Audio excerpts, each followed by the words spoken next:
The rain-soaked parking lot, the flat tire, the black sedan that stopped when it shouldn't have. Elena Whitmore thought hitting rock bottom meant watching her ex-boyfriend mock her poverty in a grocery store. She was wrong.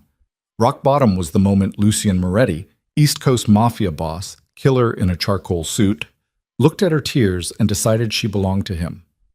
One choice, one hand extended through a car window, and Elena's ordinary life shattered into something far more dangerous.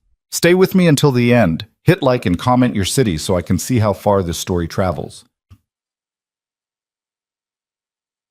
The fluorescent lights in Save Mart buzzed like dying insects, casting everything in that particular shade of despair only discount grocery stores seemed to master.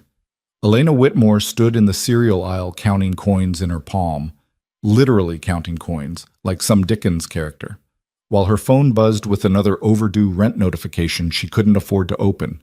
26 years old, and this is what her life had become. She dropped a box of generic cornflakes into her basket, the kind that tasted like cardboard soaked in sugar water because the name brand stuff cost an extra $2 she didn't have.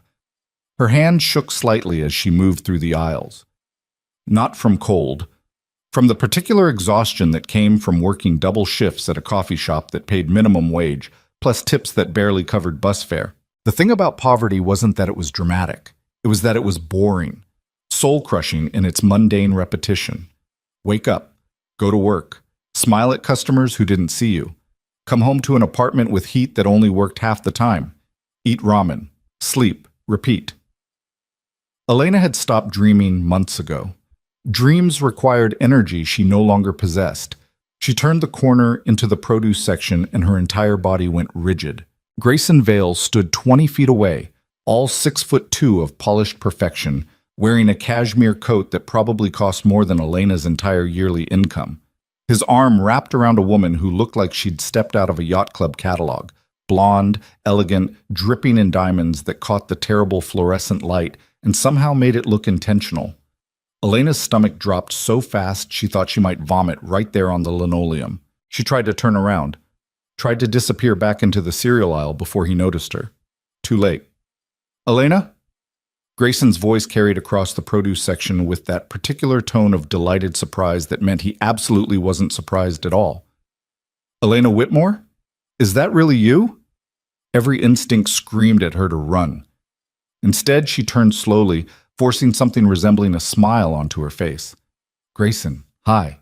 He crossed the distance between them with the confidence of a man who'd never been told no in his entire privileged life. Dragging his fiancée along like a trophy, he couldn't wait to show off. God, it's been what? 6 months?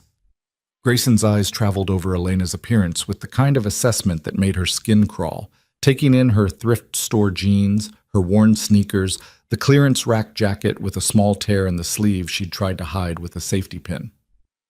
You look exactly the same. The way he said it made it clear that wasn't a compliment. Elena's fingers tightened around her basket handle. Yeah, some things don't change, and some things do. Grayson pulled the blonde woman closer, his smile sharpening into something cruel. Elena, this is Victoria Ashford, my fiancée. Victoria, this is Elena. We dated for a while a few years back. 3 years. They dated for 3 years. But sure, a while worked too. Victoria extended a perfectly manicured hand, her smile the kind of polite vacancy that rich people perfected early. So nice to meet you. Grayson's told me absolutely nothing about you. Of course he hadn't. Elena shook her hand briefly, feeling the calluses on her own palm, from carrying coffee pots and scrubbing counters and doing all the unglamorous work that kept her barely afloat. Catch against Victoria's soft skin. Congratulations on the engagement, Elena managed, her voice sounding hollow even to her own ears. Thanks, Victoria beamed, holding up her left hand to show off a diamond so large it looked almost obscene. We're having the party next weekend. Grayson insisted on the Rosewood Hotel ballroom. It's going to be absolutely magical. 500 guests, Grayson added, his eyes still fixed on Elena with something that might have been pity if it weren't so clearly satisfaction. Catered by that French place downtown. You know, the one we could never afford when we were together. There it was. The knife, slipped right between the ribs. Elena's smile felt like it might crack her face in half. Sounds amazing. You know what? Grayson's expression shifted into something that made Elena's stomach turn. You should come to the engagement party. I mean it. We'd love to have you there. Grayson, Victoria started, her polite mask slipping slightly. No, really. He talked over his fiancée like she hadn't spoken at all, his attention laser-focused on Elena with the intensity of a man who'd found a new game to play. It would be great to catch up, see what you've been up to.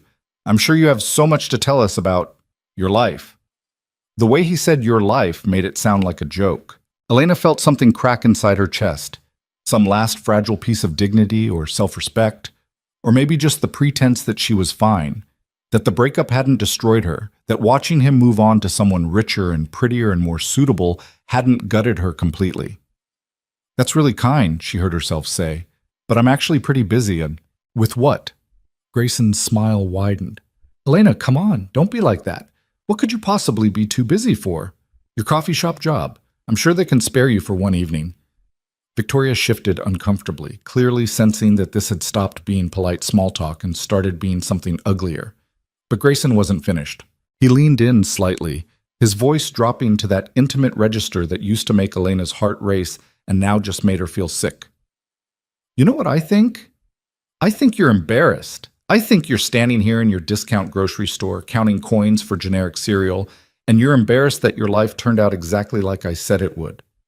Elena couldn't breathe. You remember, don't you?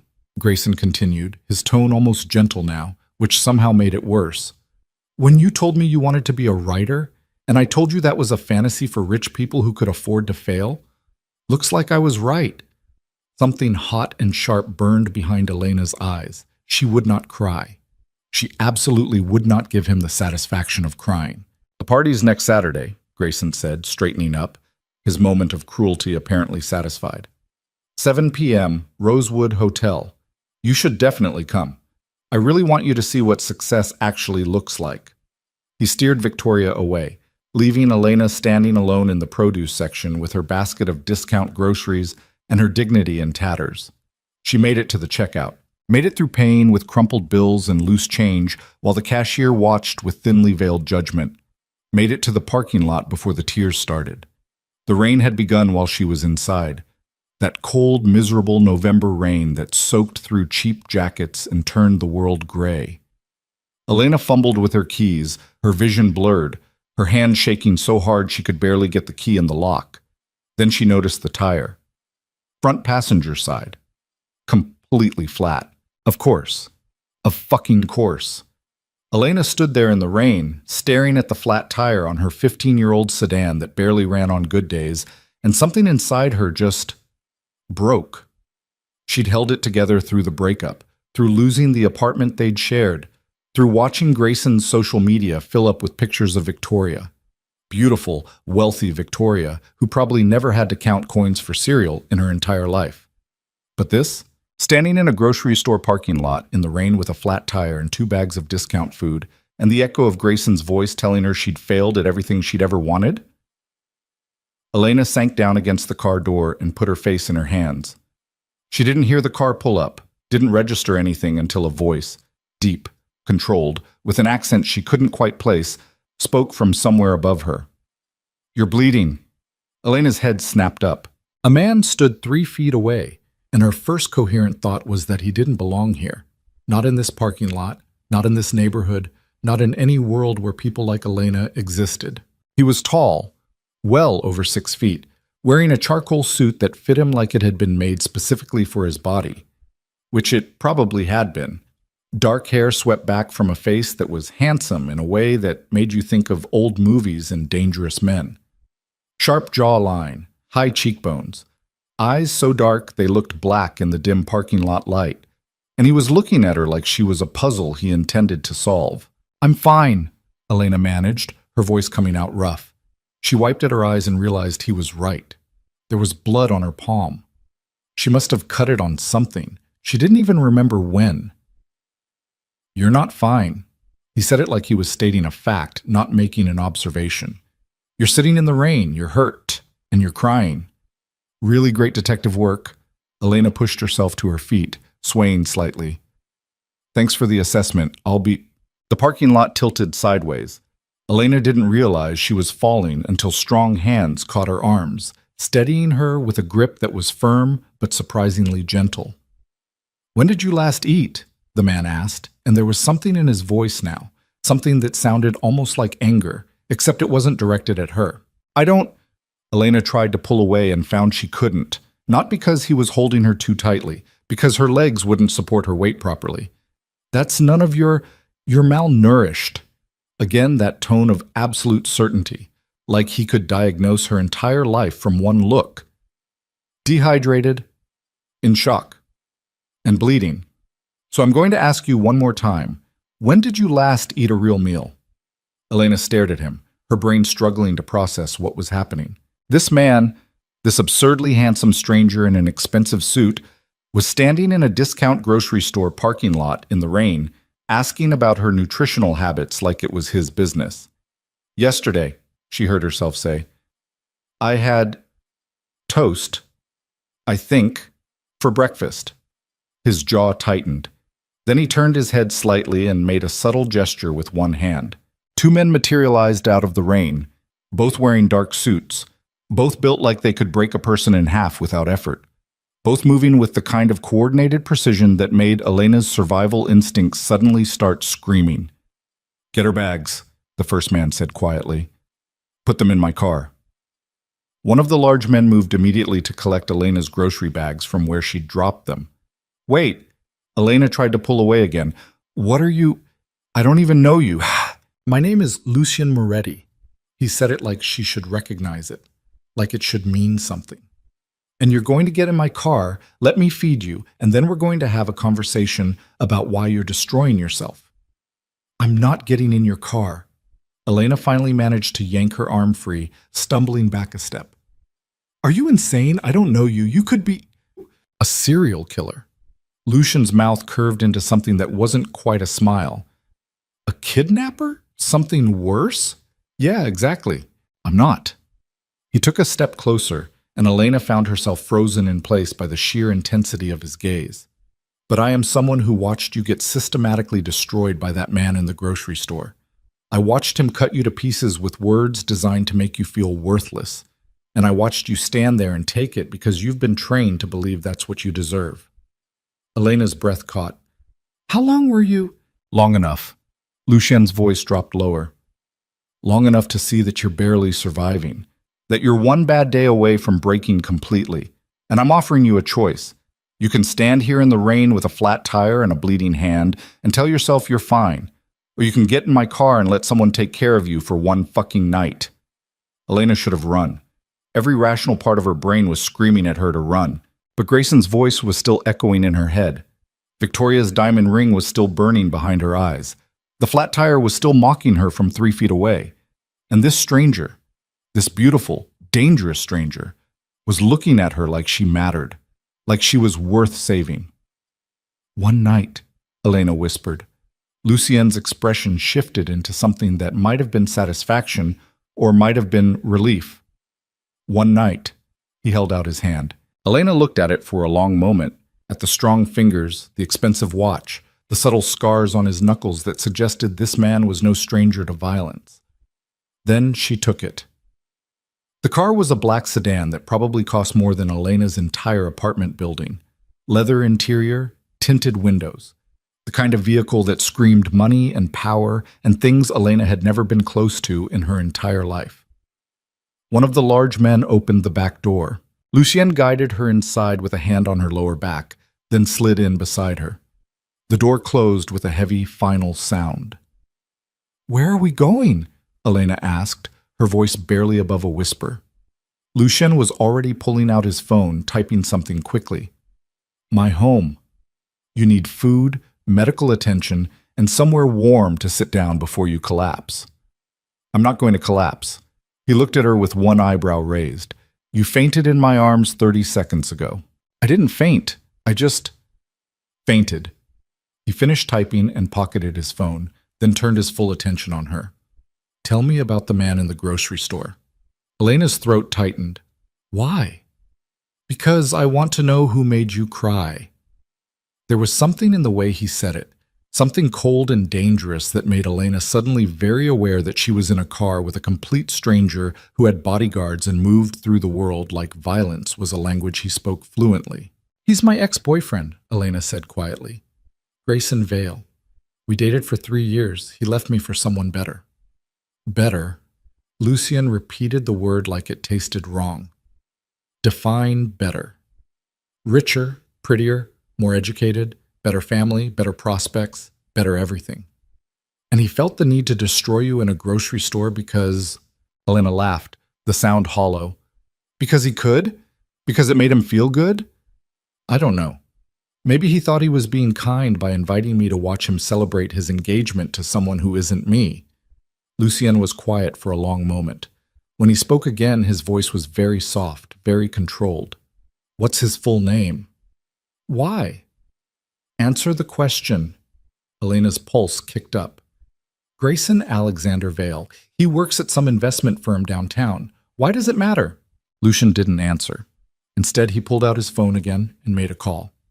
Marco, he said when someone answered, I need everything on Grayson Alexander Vale, investment firm, downtown. I want financials, connections, weaknesses, everything, by tomorrow morning. He ended the call and turned back to Elena. What are you doing? She asked, her voice shaking slightly. Making sure no one hurts you again. You can't just... You don't even know me. No, Lucian agreed, but I'm going to. The car pulled up in front of a building that made Elena's breath catch. All glass and steel and modern architecture that touched the sky. The kind of building that had doormen and private elevators and residents who definitely didn't count coins in grocery stores. Come on, Lucien said, opening the door and extending his hand again. Elena took it because she didn't know what else to do. The penthouse was exactly what she'd expected and somehow still managed to shock her. Floor-to-ceiling windows overlooking the city. Furniture that looked like it belonged in museums. Art on the walls that was probably worth more than Elena would make in her entire lifetime. Lucian guided her to a leather sofa and disappeared into another room, returning moments later with a first aid kit. Hand, he said, kneeling in front of her. Elena extended her hand, watching in numb silence as he cleaned the cut with careful precision. His hands were steady, professional, like he'd done this before. You're really good at that, she said quietly. I've had practice. Why? His eyes flicked up to meet hers. Because people in my life have a tendency to get hurt. What do you do? For work, I mean. Lucian finished bandaging her hand and stood, moving to a bar cart and pouring 2 glasses of something amber. I run several businesses, imports, exports, real estate, investments. I keep people employed. I solve problems. He handed her a glass. Elena took a small sip and nearly choked. Whatever it was, it burned going down and probably cost more than her rent. That's very vague, she managed. It's meant to be. Lucian sat down beside her, close enough that she could feel the heat radiating off his body. Tell me about yourself, Elena Whitmore. And don't give me the edited version. Give me the truth. Something about the way he said it. The command in his voice, mixed with genuine curiosity, made Elena's defenses crumble. So she told him about growing up poor, about winning a scholarship to college and meeting Grayson and thinking she'd finally escaped, about how he'd slowly convinced her that her dreams were childish, that writing was a waste of time, that she should be grateful he loved her despite her lack of pedigree, about how he'd left her the week after she lost her scholarship due to budget cuts, how she'd dropped out of school, taken the coffee shop job, watched her entire future collapse into survival mode. Lucien listened without interrupting, his expression unreadable. When she finally fell silent, he set down his glass and turned to face her fully. You're going to that engagement party, he said. Elena blinked. What? Next Saturday, the Rosewood Hotel. You're going, and I'm going with you. That's insane. I'm not going to... Spa. Yes, you are. Lucian's voice was absolute. Because Grayson Vale is going to see exactly what he threw away, and he's going to spend the rest of his miserable life regretting it. Elena stared at him, her heart pounding. Why do you care? Lucien reached out and tucked a strand of wet hair behind her ear, his fingers lingering against her cheek. Because the moment I saw you crying in that parking lot, he said softly, something in me recognized something in you, And I don't let go of things that belong to me. I don't belong to you. His smile was slow and dangerous. Not yet. Elena woke up in a bed that felt like sleeping on a cloud. For a few disoriented seconds, she didn't remember where she was. Then it all came rushing back. The grocery store, Grayson's cruelty, the rain, the flat tire, and Lucien Moretti's dark eyes studying her like she was a puzzle he intended to solve. She sat up slowly, taking in the bedroom. Massive windows overlooking the city skyline, furniture that probably cost more than her yearly salary. Her clothes from yesterday were gone, replaced by a silk robe draped across the foot of the bed. Her phone sat on the nightstand. 8 missed calls from her roommate. 12 texts asking where the hell she was. Elena grabbed the phone and typed out a quick response. I'm fine, stayed with a friend, be back later. The lie tasted bitter, but the truth, that she'd spent the night in a stranger's penthouse, sounded infinitely worse. She found her way to the bathroom and nearly gasped. Marble everywhere. A shower that looked like it belonged in a spa. Toiletries that still had tags on them, clearly purchased specifically for her. 20 minutes later, clean and wearing the robe, Elena ventured out of the bedroom. The smell of coffee led her to the kitchen. Lucien stood at the counter wearing dark slacks and a white dress shirt with the sleeves rolled up, revealing forearms that were far more distracting than they had any right to be. He was reading something on his phone, a cup of espresso in his other hand. He looked up when she entered, and something flickered across his face, something possessive and satisfied that made Elena's stomach flip. You're awake, he said, setting down his phone. Good. Sit. It wasn't a request. Elena found herself moving to the counter and sliding onto a bar stool before she'd consciously decided to obey. Lucien set a plate in front of her. Eggs, bacon, fresh fruit, toast. Real food. The kind Elena hadn't eaten in months. I don't expect you to eat, Lucien interrupted, his tone leaving no room for argument. We'll talk after. Elena picked up her fork with shaking hands and took a bite. The food was perfect. Of course it was perfect. Everything in Lucien's world seemed to be perfect. She ate in silence while he watched her with that unnerving intensity, like he was memorizing every detail. When she finally set down her fork, Lucien refilled her coffee cup and leaned against the counter across from her. Your car's being fixed, he said. It'll be delivered to your apartment by this afternoon. New tires, oil change, full inspection, whatever else it needs. Elena's throat tightened. You can't just... I can. I did. Lucien's eyes held hers. What's your address? Why? Because I'm having your rent paid for the next 3 months. And before you argue, understand that I've already made the decision. You can give me the address willingly, or I can find it myself. Your choice. Elena set down her coffee cup with more force than necessary. Stop. Just stop. I don't know what kind of game this is, but it's not a game. Lucien moved around the counter with predatory grace, stopping close enough that Elena had to tilt her head back to meet his eyes. You're drowning, Elena, and I'm offering you a lifeline. Why? The word came out raw. You don't know me. You don't owe me anything. So why are you doing this? Lucien was quiet for a long moment, his jaw working like he was choosing his words carefully. Finally, he said, because when I was 17, I watched my mother die from pneumonia that could have been treated if she'd had access to basic health care. She was too proud to ask for help, too stubborn to admit she was drowning, and by the time I had the money and resources to save her, it was too late. Elena's breath caught. You remind me of her, Lucien continued, his voice rough. That same stubborn pride, that same determination to suffer alone rather than accept help. And I will not stand by and watch another woman destroy herself because the world convinced her she doesn't deserve better. I'm not your mother. No. His hand came up to cup her cheek, thumb brushing across her cheekbone with devastating gentleness. You're something else entirely, something I didn't expect to find in a grocery store parking lot. But now that I have, I'm not letting go. Elena should have pulled away. Should have told him this was insane. Instead, she leaned into his touch like a plant turning toward the sun.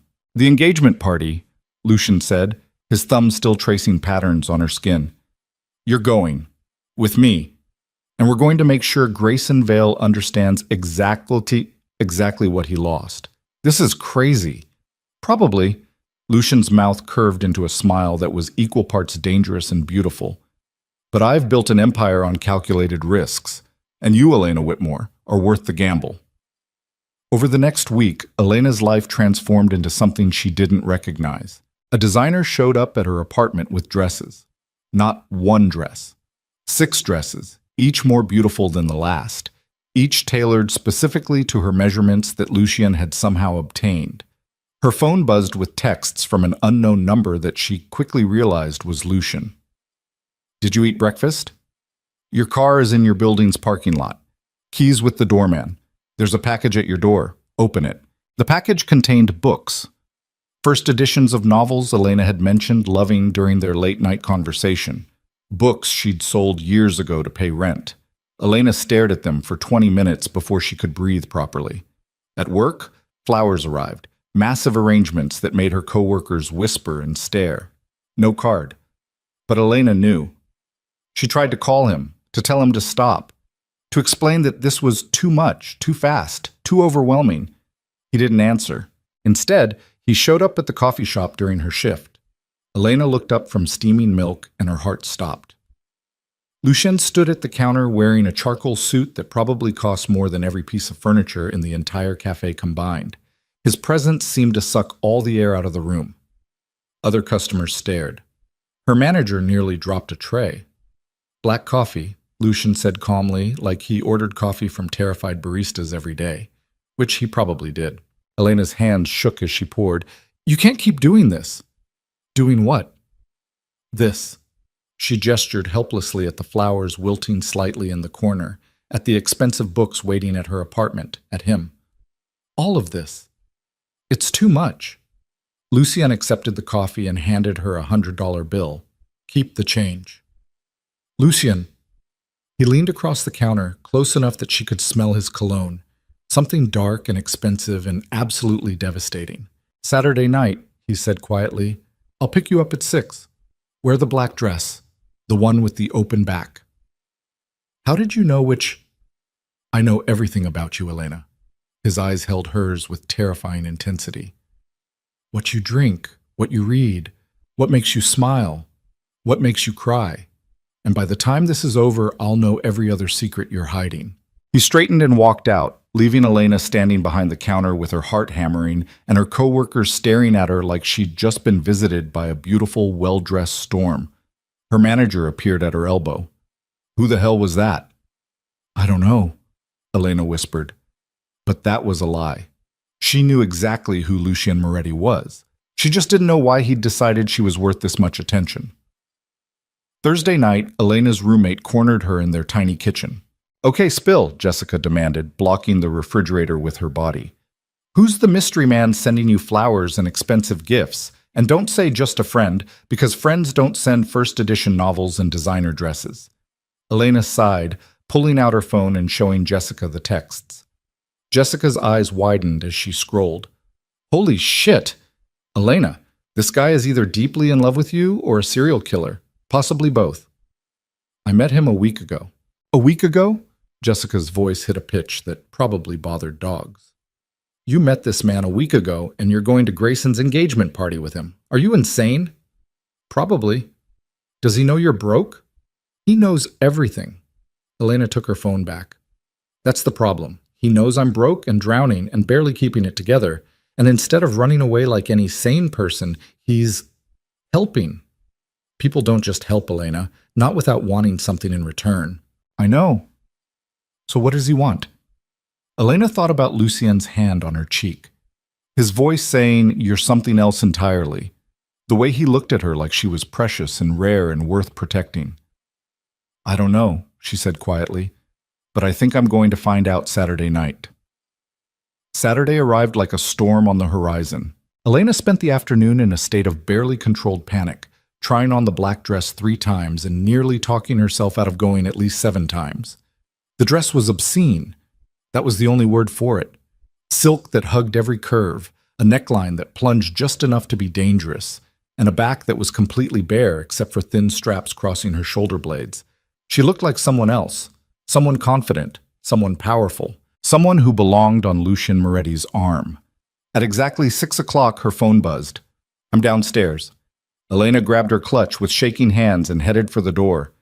Jessica whistled low. Jesus Christ, you look like you could kill a man with that dress. That's the idea. Be careful, Elena. Men like that, men with money and power and the ability to make your life better with a snap of their fingers, they're dangerous because they can make your life infinitely worse just as easily. Elena thought about Lucien's dark eyes, his careful hands bandaging her cut, the books he'd bought because she'd mentioned them once. I know, she said, but she walked out the door anyway. Lucien was leaning against the black sedan and Elena's breath caught in her throat. He wore a tuxedo that fit him like a lethal weapon, hair swept back, sharp jawline, eyes that tracked her every movement as she approached. When she reached him, he didn't say anything for a long moment, just looked at her like she was the only thing in the world worth seeing. You're stunning, he finally said, his voice rough. You're not so bad yourself. Lucien's mouth curved into a smile that was pure sin. He opened the car door for her, and as she slid inside, his hand settled on her lower back, warm against her bare skin, possessive, claiming. The drive to the Rosewood Hotel took 20 minutes. Lucien spent most of it on his phone, speaking in rapid Italian to someone Elena couldn't see. His tone was cold, commanding, absolutely terrifying. When he hung up, she asked, "Business?" "Always." He pocketed his phone and turned his full attention on her. "Are you ready for this?" "No." "Good. Honesty." Lucien reached out and took her hand, his thumb brushing across her knuckles. "Listen to me carefully, Elena. What's about to happen in that ballroom is going to be uncomfortable. Grayson is going to see you with me, and he's going to realize he made a mistake. A catastrophic mistake. And he's going to try to make you doubt yourself. I'm used to it. I know. But tonight, you're not alone." Lucien's grip tightened slightly. "Tonight, you're with me. And no one, not Grayson, not his vapid fiancée, not anyone in that room, gets to make you feel small. Understood?" Elena nodded, her throat too tight for words. The Rosewood Hotel was exactly as pretentious as she'd expected. All marble and crystal and people who'd never worried about rent in their entire lives. Lucien's hand stayed firm on her lower back as they walked through the entrance. People stared. Elena heard whispers. "Is that Lucien Moretti? What's he doing here?" They entered the ballroom and the effect was immediate. Conversations died mid-sentence. Heads turned. A man in an expensive suit went pale and immediately pulled out his phone. Lucien seemed completely unbothered by the attention. He guided Elena through the crowd with calm authority, nodding to a few people but stopping for no one. Then Elena saw Grayson. He stood near the bar with Victoria, laughing at something a colleague said. He looked exactly like he always did, polished, confident, untouchable. Until he saw Elena. His face went through several emotions in rapid succession: confusion, recognition, shock. Then he saw Lucien, and all the color drained from his features. "Elena?" Grayson crossed the ballroom with quick strides, Victoria trailing behind, looking confused. "What are you? I didn't think you'd actually—" He stopped dead when he got close enough to recognize who Elena was with. "Grayson Vale," Lucien said pleasantly, extending his hand. "I don't believe we've met. Lucien Moretti." Grayson's hand shook when he took it. "Mr. Moretti, this is— what a surprise." "Is it?" Lucien's smile was sharp. "Elena told me all about your invitation. I thought it would be rude not to attend." Victoria appeared at Grayson's elbow, her perfect smile firmly in place. "Elena, you came, and you brought a date." "Fiancé, actually," Lucien said smoothly, and Elena's heart stopped. "What?" The word escaped before she could stop it. Lucien's arm tightened around her waist in warning. "We haven't made the formal announcement yet, but yes, Elena and I are engaged." Elena's mind went completely blank. Grayson looked like he'd been punched. "Engaged? You're engaged to Elena." "Is that so difficult to believe?" Lucien's tone was mild, but his eyes were ice.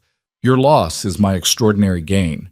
How long have you been—" Grayson's voice cracked slightly. "You just broke up 6 months ago. When you know, you know." Lucien pulled Elena closer, his hand splayed possessively across her bare back. "Isn't that right, darling?" Elena's training as a barista kicked in. Smile through the pain, keep your composure, don't let them see you break. Absolutely, she heard herself say. Victoria's smile had frozen into something brittle. How lovely. Grayson, didn't you say Elena was working at a coffee shop? She is, Grayson said faintly, still staring at Lucien like he was seeing a ghost. Was, Lucien corrected. Elena's focus is her writing now. I've been encouraging her to pursue her passion full time. The knife slid in so smoothly Grayson probably didn't even feel it at first. Her writing, he repeated. Her novel, the one she's been working on. Lucien's smile widened fractionally. It's brilliant, actually. My publishing contacts are already fighting over it. Elena wanted to scream, wanted to tell Lucien to stop lying, that there was no novel, that she hadn't written anything in years. But Grayson's face had gone from pale to ashen. You're publishing a book, he said to Elena, his voice hollow. We're in talks, Elena managed, following Lucien's lead, even though she had no idea where this was going. That's, Grayson swallowed hard. That's great, really great. I always said you had talent. No, Elena said quietly, finding her voice. You said writing was a fantasy for rich people who could afford to fail. I believe those were your exact words. Silence. Victoria shifted uncomfortably. Grayson opened his mouth, closed it, opened it again. I was trying to be realistic, he finally said. You were trying to be cruel. Lucien's voice was soft and absolutely lethal. But fortunately, Elena found someone who recognizes her worth. A photographer appeared, camera raised. Mr. Vale, Miss Ashford, could we get a photo of the happy couple? Of course! Victoria's mask snapped back into place. She grabbed Grayson's arm and posed, all teeth and diamonds. The photographer snapped several shots, then turned to Lucien and Elena. And you two? You make such a striking couple. No, thank you, Elena started to say. We'd love to, Lucien said at the same time. He pulled Elena against him with smooth efficiency, one hand on her waist, the other coming up to tilt her chin toward him. Smile, he murmured, low enough that only she could hear. Show him what he lost. Elena smiled. The camera flashed, and Grayson Vale looked like he wanted to throw himself off the nearest balcony. The rest of the evening passed in a blur of champagne and conversation, and Lucien's hand never leaving some part of Elena's body. Her waist, her back, her hand, always touching, always claiming, always making it clear she belonged to him. People approached them constantly. Businessmen who wanted to talk to Lucien, women who wanted to know where Elena got her dress. Everyone treated them like royalty. Elena played her part, smiled, laughed, pretended she wasn't screaming internally. Around 10 o'clock, she excused herself to the bathroom. The ladies' room was all marble and gold fixtures and mirrors that seemed specifically designed to make you examine every flaw. Elena braced her hands on the counter and tried to breathe. The door opened behind her. Victoria Ashford walked in, her perfect smile finally cracked around the edges. So, she said, moving to the mirror beside Elena and pulling out lipstick. Lucien Moretti. That's quite an upgrade from coffee shop employee. Elena's hands tightened on the counter. Is there something you want to say to me? Just curious how you managed it. Victoria's reflection met Elena's in the mirror. Grayson said you were barely scraping by, and now suddenly you're engaged to one of the most powerful men on the East Coast? Maybe he likes me for who I am. Victoria laughed. It wasn't a kind sound. Men like Lucien Moretti don't fall in love with baristas, sweetie. They collect things, trophies. And you? She turned to face Elena directly. You're clearly a project, something he's polishing up to show off. But don't fool yourself into thinking it's real.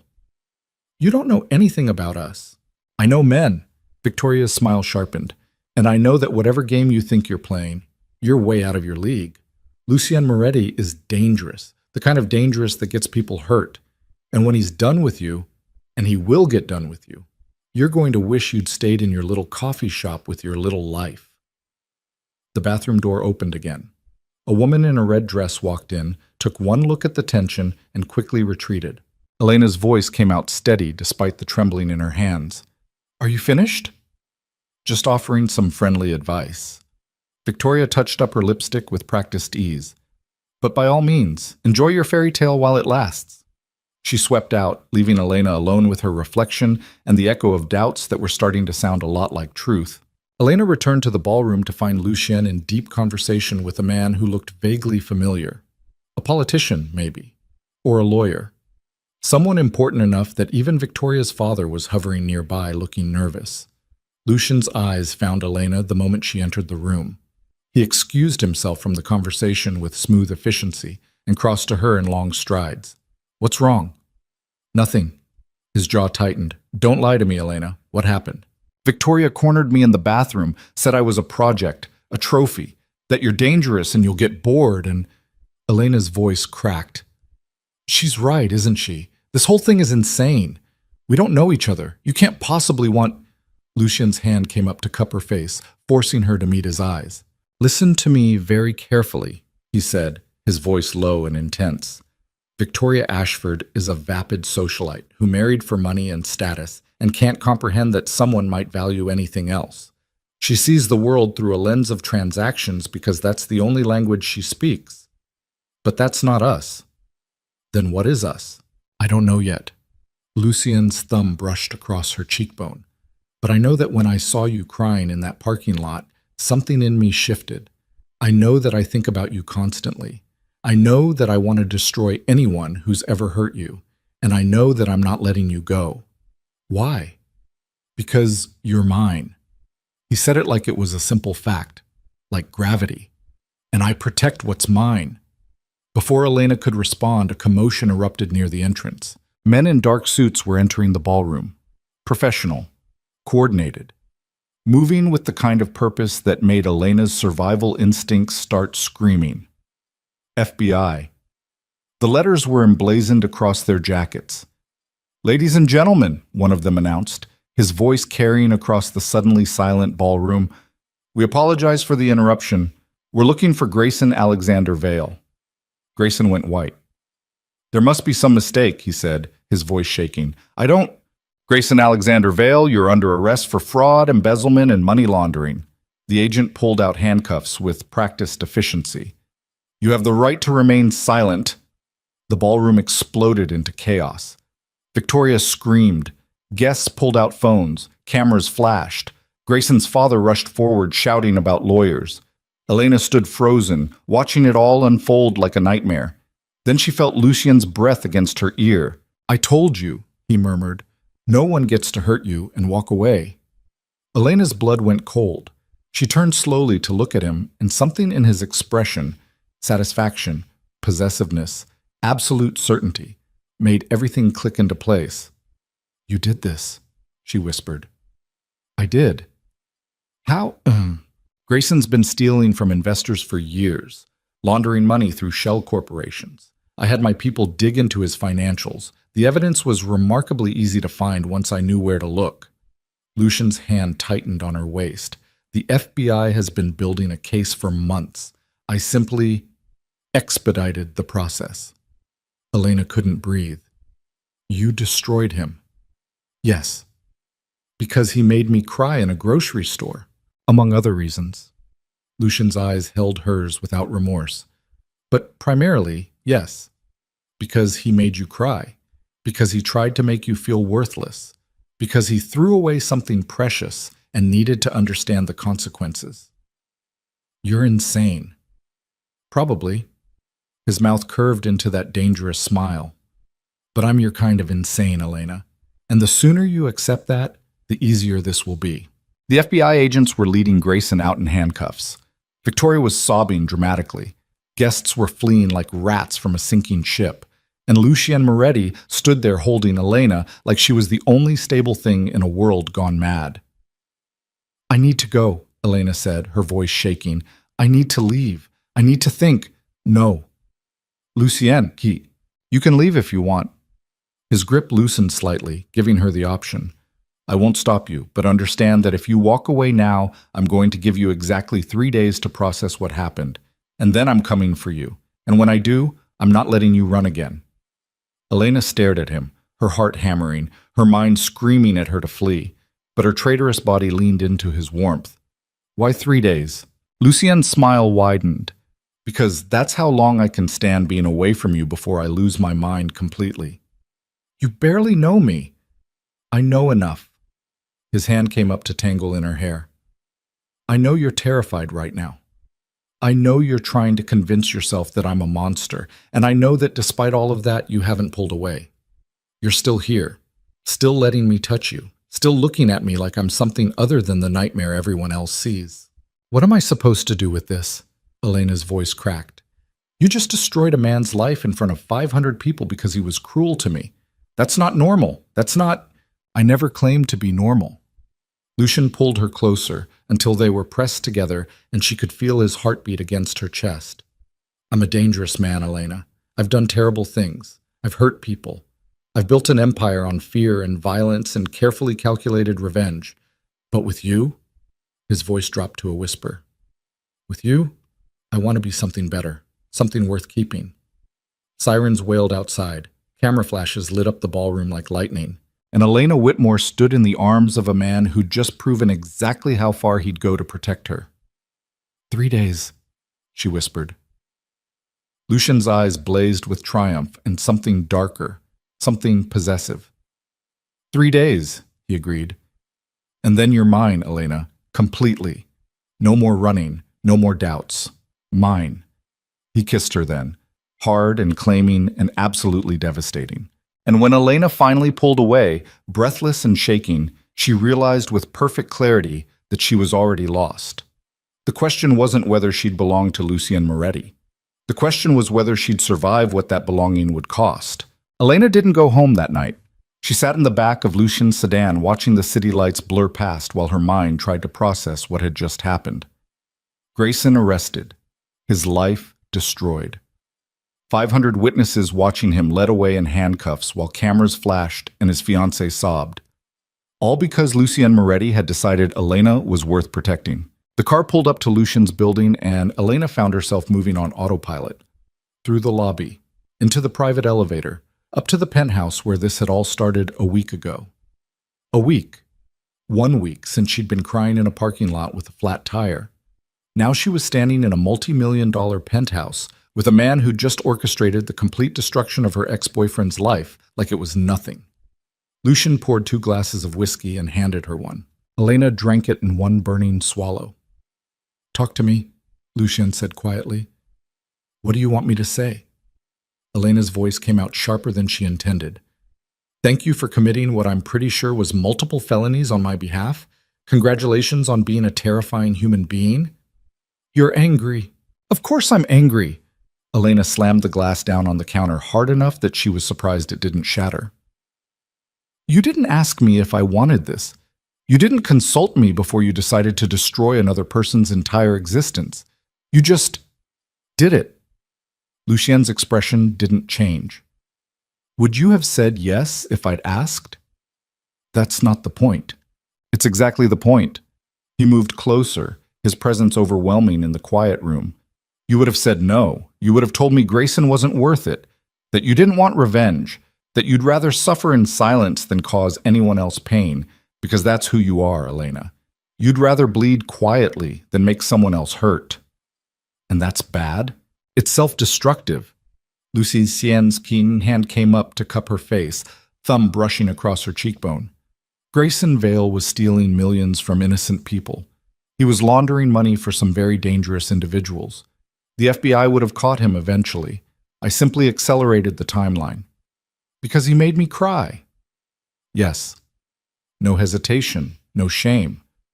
Because he made you cry. Because he humiliated you. Because he tried to convince you that you were worthless when you're anything but. Elena pulled away from his touch, wrapping her arms around herself. You said I had 3 days to think. I need to go home. No? Lucien, it's 2 a.m, you're exhausted, you're in shock, and your apartment is 40 minutes away. His voice softened slightly. Stay tonight. Use the guest room if you want space, but don't leave like this. Elena wanted to argue, wanted to storm out and prove she wasn't some helpless thing that needed protecting. But she was exhausted, bone-deep tired in a way that had nothing to do with physical sleep. Guest room, she said finally. Lucien nodded, something that might have been relief flickering across his face. "I'll show you." The guest room was smaller than the master suite, but still absurdly luxurious. Lucien handed her a t-shirt to sleep in, his, judging by the size, and left without another word. Elena changed mechanically and crawled into bed. She didn't sleep. Instead, she stared at the ceiling and tried to figure out who the hell she'd become. The woman who went to engagement parties with mafia bosses, who wore designer dresses and let dangerous men kiss her in front of cameras, who watched her ex-boyfriend get arrested and felt a sick, twisted satisfaction burning in her chest. That wasn't her. Except it was. Because some dark part of Elena, some part she'd kept buried under layers of good behavior and people-pleasing and desperate attempts to be worthy, had wanted exactly what Lucien gave her: revenge, validation, proof that Grayson was wrong about her, and that realization was more terrifying than anything else that had happened tonight. Morning came with weak sunlight filtering through expensive curtains. Elena found Lucien in the kitchen again, already dressed in slacks and a crisp white shirt, reading something on his tablet while drinking espresso. He looked up when she entered and his eyes tracked over her appearance. His oversized t-shirt hitting her mid-thigh, her hair a mess, no makeup, completely vulnerable. His expression shifted into something possessive and hungry that made Elena's stomach flip. "Coffee?" he asked, his voice rougher than usual. "Please." He poured her a cup and slid it across the counter. They stood in silence for a long moment, the air between them thick with unspoken things. Finally, Elena said, "I need to ask you something, and I need you to tell me the truth." "Always." "Why me?" The question came out raw. "You could have anyone. Any woman in this city would kill to be standing where I am right now. So why the broke barista with no prospects and a mountain of student debt?" Lucien set down his tablet and gave her his full attention. "Because everyone else wants what I can give them," he said simply. "Money, power, access, status. You're the first person I've met in a decade who looked at all of this." He gestured at the penthouse, at himself, at everything, and seemed completely unimpressed. "I'm not unimpressed. I'm terrified." "Exactly." His mouth curved into a slight smile. "You should be terrified, because I am dangerous, Elena. I've done things that would make you run screaming. I've hurt people, killed people, built an empire on fear and violence and carefully orchestrated destruction." Elena's breath caught. "You've killed people." "Yes." The word hung in the air between them like a blade. "And you're just telling me this?" "You asked for truth." Lucien moved around the counter with predatory grace, stopping close enough that Elena could feel the heat radiating off his body. "So here's the truth. I'm not a good man. I'm not someone you should trust. I'm exactly the kind of monster parents warn their daughters about. But with you?" His hand came up to tangle in her hair. "With you, I want to be something different, something worth keeping." "People don't just change because they want to." "No," Lucien agreed. "They change because they find something worth changing for." He kissed her then, slow and deep and devastating.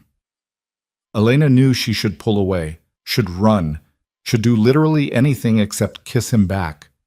She kissed him back.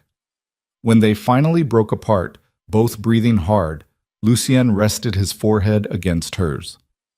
"3 days," he murmured. "You have 3 days to decide if you can live with what I am. Use them wisely."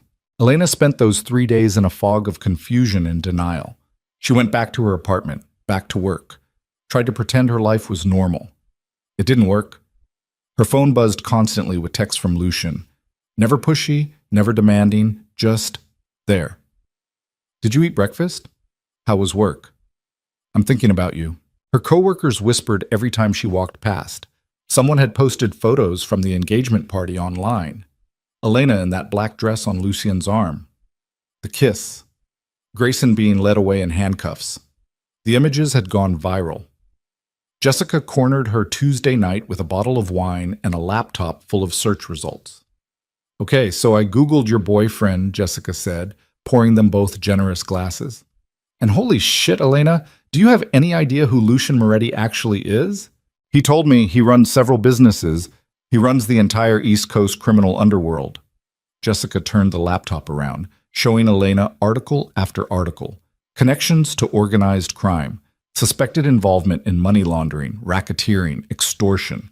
A list of associates who'd mysteriously disappeared over the years. Photos of Lucien at charity galas standing next to politicians and businessmen who all looked vaguely terrified. One headline read, "The Gentleman Criminal, How Lucien Moretti Built an Empire on Blood and Silk." Elena's hands started shaking. "He's a mobster," Jessica said flatly, "like an actual for-real mafia boss. And you're—" She gestured helplessly at Elena. "You're what exactly? His girlfriend? His project? His next victim?" "He wouldn't hurt me." "How do you know?" Elena opened her mouth, closed it, because how did she know? A week.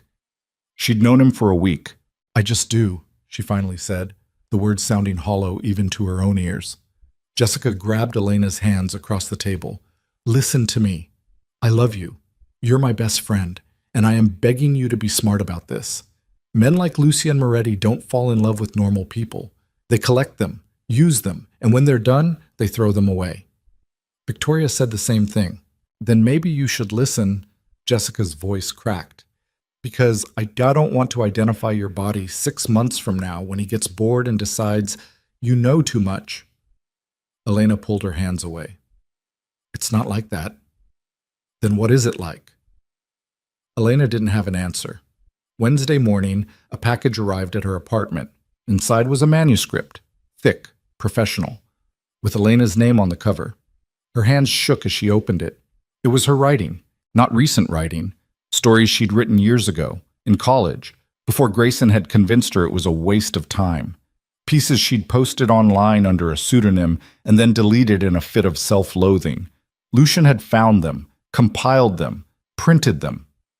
There was a note tucked inside the front cover in handwriting that was surprisingly elegant for someone who'd admitted to murder. "You have a gift. Don't let anyone convince you otherwise, including yourself. L." Elena read the manuscript for 3 hours straight. It wasn't terrible. Some of it was actually good. She'd forgotten that she could do this, could create something from nothing, could make people feel things with just words on a page. Grayson had systematically destroyed that belief, told her she was wasting her time, that real artists were born, not made, that she should focus on practical things like finding a stable job and not embarrassing herself with delusions of creativity. And she'd believed him. Let him kill the part of her that dreamed. Elena looked at the manuscript in her hands and felt something crack open in her chest, something angry and raw and long buried. She grabbed her phone and called Lucien before she could second-guess herself. He answered on the first ring. "Elena." "The manuscript," she said, her voice shaking. "How did you find those stories?" "I have good people. They're very thorough." "That's creepy." "Probably." She could hear the smile in his voice. "But you're calling me, which means you read it. What did you think?" "I think—" Elena's throat tightened. "I think I forgot I could be good at something, and I'm angry that I forgot, and I'm angry that you had to remind me." "Good. Anger is useful. What are you going to do with it?" "I don't know." "Lie." Lucien's voice softened. "You know exactly what you want to do. You're just scared to want it." Elena closed her eyes. "If I say yes to this, to you, to all of it, what happens?" "You move in with me. You quit that terrible job. You write, and I protect you while you do it. That's not a relationship. That's a transaction." "Everything is a transaction, Elena. The only difference is what you're trading." A pause. "I'm offering you safety, resources, and the freedom to pursue what you actually want. In exchange, you give me you." "That's insane." "So you keep saying, and yet you're still on the phone." Elena opened her eyes and looked around her tiny apartment. Cracked walls, broken heating, the constant smell of her neighbor's cooking seeping through the vents. This wasn't a life. This was survival. And she was so fucking tired of just surviving. "I need to see you," she said. "I'll send a car."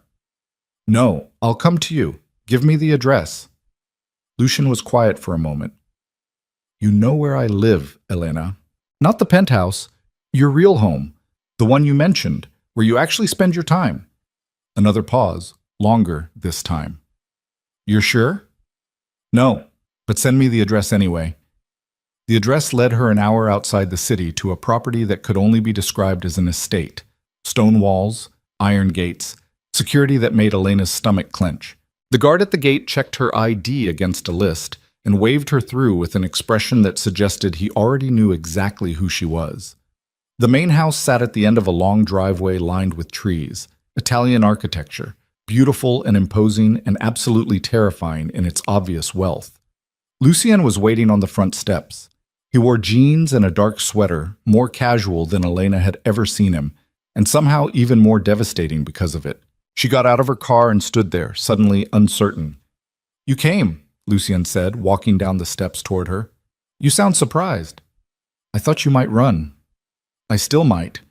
His mouth curved into that dangerous smile. "Fair enough. Come inside, there's something I need to show you." The interior of the house was exactly what Elena had expected. Expensive furniture, priceless art, everything carefully curated to project power and wealth. But there were also small things that felt personal. Books stacked on side tables, a worn leather chair by the fireplace, photos on the mantle of people who were clearly family. Lucien led her through the house to a room at the back, his study, judging by the massive desk and floor-to-ceiling bookshelves. He closed the door behind them and locked it. Elena's pulse kicked up. "Why did you lock the door?" "Because what I'm about to tell you can't leave this room." Lucien moved to a painting on the wall and swung it aside, revealing a safe. He input a code and pulled out a thick folder. "You wanted the truth. Here it is." He handed her the folder. Elena opened it with shaking hands. Inside were documents, financial records, photographs, surveillance reports, all about her. Her breath stopped. There were bank statements showing her debts, credit card bills, records of every place she'd worked for the past 3 years, photos of her apartment building, her coffee shop, her daily routine mapped out in meticulous detail, and the dates on the earliest documents made her stomach turn. 6 months ago. Before the grocery store, before the parking lot, before any of it. "You were watching me," Elena whispered. "Before we met, you were already watching me." Lucian's expression didn't change. "Yes." "Why?" "Because Grayson Vale was laundering money through his investment firm. Money that belonged to some very dangerous people who needed it tracked. And you," he gestured at the folder, "were his ex-girlfriend. Someone who might have information, someone who might be useful." Elena felt like she was falling. "So, this was all... everything. You approached me because you thought I could help you destroy Grayson." "Initially, yes." The word hit her like a physical blow. "You lied to me." Elena's voice shook with rage and betrayal. "You told me you saw me crying and something shifted. You made me think this was... that you actually... I didn't lie." Lucien took a step toward her and Elena backed away like he was on fire. "I was investigating you as part of a larger operation. That's true. But the moment I saw you in that parking lot, everything changed. You stopped being a lead and became..." "What? Your project? Your redemption arc?" Elena threw the folder at him, papers scattered across the expensive floor. "You've been manipulating me from the beginning. The car, the rent, the books, the fucking manuscript. All of it designed to make me trust you, to make me dependent on you." "Elena, don't." She held up a shaking hand. "Don't you dare say my name like it means something to you. I was a mark, an investigation, and you let me think." Her voice cracked and she hated herself for it. Lucien's jaw tightened. "You weren't just a mark. You stopped being a mark the first time we spoke. Everything after that was real. How am I supposed to believe anything you say?" Elena's vision blurred with tears she refused to let fall. "You've been lying since the moment we met, watching me, investigating me. Probably laughing at how easy it was to manipulate the desperate broke girl who..." "I have never laughed at you." Lucian's voice cut through her tirade with sharp precision. "Not once. Not ever. You want to know the truth? Fine. Here's the truth. I started investigating you because of Grayson, but I kept investigating you because I became obsessed. I read every word you'd ever written online. I tracked down your college professors to ask about you. I learned everything I could because I was desperate to understand how someone who'd been through what you'd been through could still be kind, still be hopeful, still believe in things like love and second chances when the world had systematically destroyed every reason to believe. Elena stared at him, her chest heaving. You were supposed to be a footnote in a case file, Lucien continued, his voice rough. And instead you became the only thing I could think about.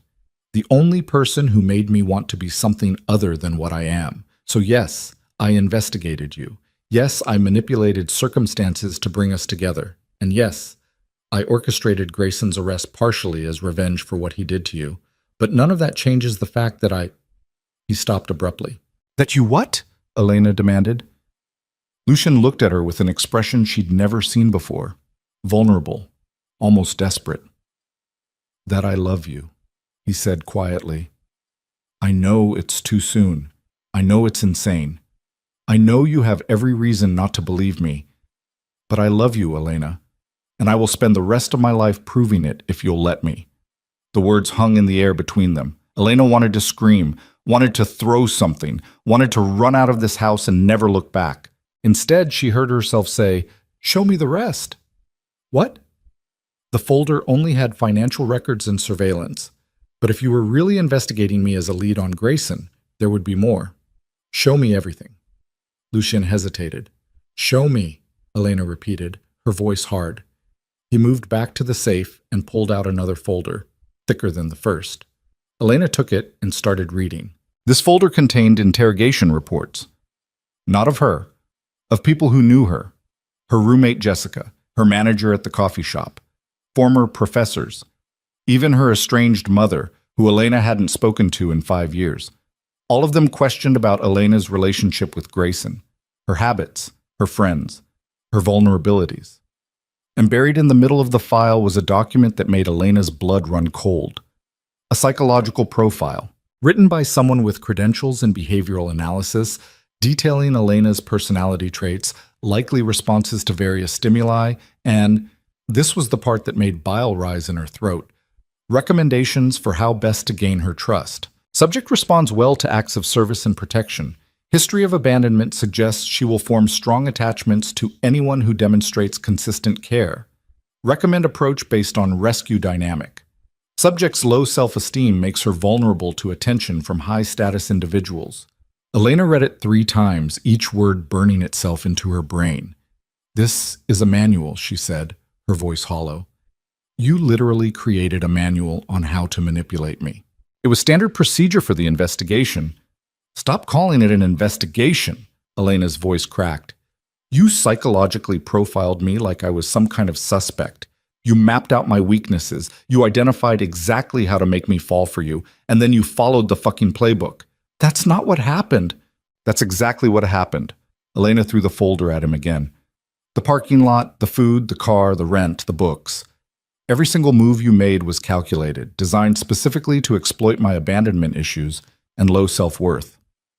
You didn't fall in love with me, Lucien. You executed a plan. The plan changed.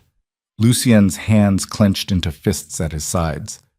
Yes, I approached you strategically. Yes, I used information from the profile initially. But everything after that first night was real. The books were because I genuinely wanted you to remember your dreams.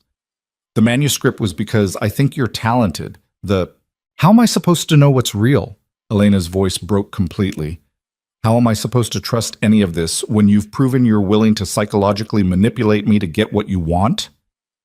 Silence fell like a weight. Lucien looked at her with something that might have been anguish if she could still believe anything she saw in his face. I don't know, he finally said. I don't know how to prove it's real, except to say that I would burn down the entire world before I let anyone hurt you, including myself. So if you want to leave, leave. If you want to hate me, hate me. But know that regardless of how this started, I love you. And that's the only truth that matters. Elena laughed, the sound edged with hysteria. You're asking me to trust a man who stalked me, profiled me, and manipulated me into a relationship. Do you understand how insane that is? Yes. Then why are you surprised I'm leaving? She turned toward the door. Elena, Lucian's voice stopped her, but she didn't turn around. If you walk out that door, I won't follow you. I'll give you space, time, whatever you need. But understand that 3 months ago, Grayson Vale didn't just steal money from investors. He stole from the Calabrese family, and the Calabrese family doesn't forget debts. Elena went cold. What does that have to do with me? You dated him for 3 years, lived with him for 2. The Calabrese family knows that, and they will assume you know where he hid their money. I don't know anything. They won't believe you. Lucien's voice was quiet. Careful. They will take you. They will torture you for information you don't have. And when they realize you truly don't know anything, they will kill you. Not quickly, not kindly, just kill you. Elena turned around slowly. You're threatening me. I'm warning you. Lucien met her eyes. The surveillance I had on you wasn't just about the investigation. It was protection. My people watching your apartment, following you to work, making sure the Calabrese family didn't get to you first. That protection ends the moment you walk out of my life, because I can't protect someone who won't let me. So my choices are stay with the man who manipulated me or die. Elena's voice shook with rage. That's what you're offering. Your choices are stay with the man who loves you despite starting in the worst possible way, or try to survive on your own against people who will absolutely kill you. Lucian's expression was stone. I'm not the good choice, Elena. I'm just the only choice that keeps you alive. You son of a bitch. Probably. Elena stared at him, her mind racing through impossible calculations. He was right. She hated that he was right. If the Calabrese family was really after her, she had no chance alone. No resources, no protection, no way to fight back against organized criminals who'd already proven they were willing to kill. But staying with Lucien meant accepting that everything between them was built on lies. Meant trusting a man who'd psychologically profiled her vulnerabilities and exploited them with surgical precision. Meant becoming exactly what Victoria had accused her of being. A trophy, a project, a thing to be possessed. I hate you, Elena whispered. I know. I will never forgive you for this. I know that too. And if I stay, it's not because I love you. It's because you've backed me into a corner where staying alive means staying with you. Something that might have been pain flickered across Lucien's face. Understood. Elena looked around the study with its expensive books and priceless art, and the psychological profile lying scattered on the floor like evidence of her own stupidity. Then she looked at Lucien, at the man who'd claimed to love her while systematically dismantling every defense she had. I want my own room, she said, her voice dead. I want access to your financials so I can see exactly how much power you actually have. I want the names of everyone who was involved in investigating me, and I want you to leave me alone unless I specifically request your presence. Lucien's jaw tightened, but he nodded. Done. And if I find out you're still manipulating me, even once, even slightly, I will find a way to destroy you. I don't care if it kills me in the process. Fair. Elena moved toward the door, then stopped with her hand on the knob. One more thing, she said without turning around. Don't ever tell me you love me again, because those words don't mean anything coming from someone who approached me with a psychological playbook on how to exploit my weaknesses.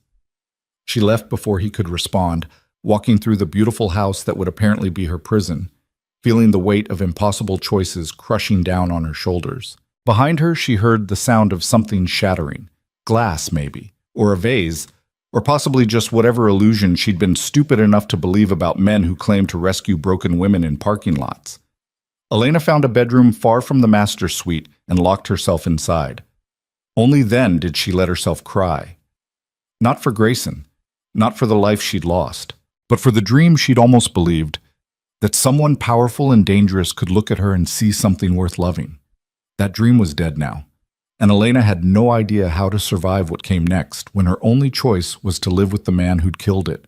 Elena spent the first 3 days in that bedroom barely eating, barely sleeping, and absolutely refusing to speak to Lucien beyond clipped one-word answers when he knocked to ask if she needed anything. She didn't need anything, except maybe a time machine to go back and warn herself that getting into that black sedan would destroy every certainty she had left about who she was. On the 4th day, she finally ventured out. The house was massive, and she quickly discovered that Lucien wasn't lying about giving her space. He seemed to materialize only when she was in common areas, always keeping distance, always watching her with an expression that looked like he was memorizing someone he expected to lose. Good. He should expect to lose her. Elena found a library on the second floor that took her breath away despite her determination to remain unimpressed. Floor-to-ceiling shelves. First editions. Reading chairs positioned near windows that overlook gardens she hadn't noticed before. She was examining a collection of early American literature when she heard footsteps behind her. "You have good taste," a woman's voice said. Accented. Italian, Elena thought. She turned to find an elegant woman in her 60s standing in the doorway. Silver hair pulled back, sharp eyes that reminded Elena uncomfortably of Lucien's. "I'm sorry," Elena said. "I didn't know anyone else was here. This is my home too. Or it was, before I moved to the guest house." The woman moved into the library with the kind of grace that came from a lifetime of confidence. "I'm Lucien's aunt, Bianca Moretti. And you must be Elena, the woman who has my nephew destroying priceless vases and looking like his world is ending." Elena's throat tightened. "He told you about me." "He tells me everything eventually." Bianca settled into one of the reading chairs and gestured for Elena to sit. "Though I must admit, I fell in love with a woman while investigating her ex-boyfriend, and now she hates me because she found out was a new one. He didn't fall in love with me. He executed a psychological manipulation strategy." "Did he?" Bianca's eyebrow arched. "Strange, because the Lucien I know doesn't lose sleep over manipulation targets, doesn't break furniture when they're angry with him, and definitely doesn't give them complete access to his financials and private documents because they demanded it." Elena blinked. "He actually gave me access. Check your email. He sent the information 2 days ago." Bianca studied Elena with unsettling intensity. "My nephew has done terrible things, Elena. He's hurt people, killed people, built an empire on fear and carefully calculated violence. But I have never in 34 years seen him love anyone the way he loves you. And believe me when I say that terrifies him far more than it terrifies you. He stalked me, profiled me, manipulated me. Yes, he did all of those things." Bianca's voice was matter-of-fact. "Because that's what he knows. Investigation, strategy, control. My nephew was raised in a world where emotions are weaknesses and trust gets you killed. So when he felt something real for the first time in his adult life, he did what he always does. He tried to control it, to understand it, to make it predictable and safe." "That's not love." "No," Bianca agreed. "But it's the closest thing to love that a man like Lucien knows how to give. The question isn't whether he started wrong. The question is whether you believe he can learn to do better." Elena looked down at her hands. "I don't know if I can trust him." "Trust isn't given, Elena. It's built. One choice at a time, one honest moment at a time." Bianca stood, smoothing her skirt. "But you should know something else. The threat Lucien mentioned, the Calabrese family, it's real, very real. And they've been asking questions about you for the past month. My nephew's protection is the only reason you're still alive. So everyone keeps telling me, because it's true." Bianca moved toward the door, then paused. "Lucien made terrible choices in how he approached you, but he made one good choice too. He fell in love with someone strong enough to call him on his bullshit. Don't waste that strength by running from the only person who can keep you alive." She left Elena alone in the library with books she couldn't focus on and thoughts that wouldn't stop racing. That night, Elena checked her email. Bianca wasn't lying. Lucien had sent her everything: bank accounts, business holdings, detailed breakdowns of his legitimate enterprises, and, this made her stomach clench, equally detailed breakdowns of his criminal operations: money laundering, racketeering, protection rackets, import/export businesses that were fronts for smuggling. He'd sent her a complete map of his entire empire, along with access codes to every account. The email had only one line of text. "You wanted to see my power. Here it is. All of it. Do with it what you will." Elena stared at the screen for 20 minutes. He'd just given her the ability to destroy him. One phone call to the FBI, one anonymous tip, and Lucien Moretti's empire would collapse. She could be free, except the Calabrese family would still be hunting her, except destroying Lucien meant destroying her only protection, except some traitorous part of her didn't want to destroy him at all. Elena slammed the laptop shut and pressed her palms against her eyes. She was in love with him, despite everything, despite the lies and manipulation and psychological profiles. She was in love with the man who'd looked at her tears in a parking lot and decided she was worth saving, even if his methods were fucked up beyond measure. The realization made her want to scream. Instead, she left her room and went looking for Lucien. She found him in his study, surrounded by papers, and looking like he hadn't slept in days. He glanced up when she entered, wariness flickering across his face. "Elena, I got your email." "And?" Elena closed the door behind her and leaned against it. "And I could destroy you, right now. One phone call and everything you've built would burn." "I know. So why did you give me the ammunition?" Lucien set down whatever document he'd been reading and gave her his full attention. "Because you asked to see my power, and the only way to prove I trust you is to put that power in your hands. That's insane. So you keep saying." His mouth curved into something that wasn't quite a smile. "Are you going to use it?" "I don't know yet." Elena moved into the room, her heart hammering. "I'm still deciding if you're worth the risk." "Fair." They stood in silence for a long moment, tension crackling between them like electricity. Finally, Elena said, "I need you to explain something. When did it change? When did I stop being an investigation and become whatever this is?" Lucien was quiet for a long time. When he spoke, his voice was rough. "The parking lot. You were sitting there in the rain, bleeding and crying, and you looked up at me with this expression like you couldn't understand why anyone would bother to help, like you'd been trained to expect cruelty instead of kindness. And something in me just broke, because I saw my mother in you, the same quiet suffering, the same determination to handle everything alone. And I knew that if I let you drive away with that flat tire and that broken expression, I would regret it for the rest of my life."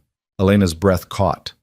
"So yes," Lucien continued, "I approached you strategically.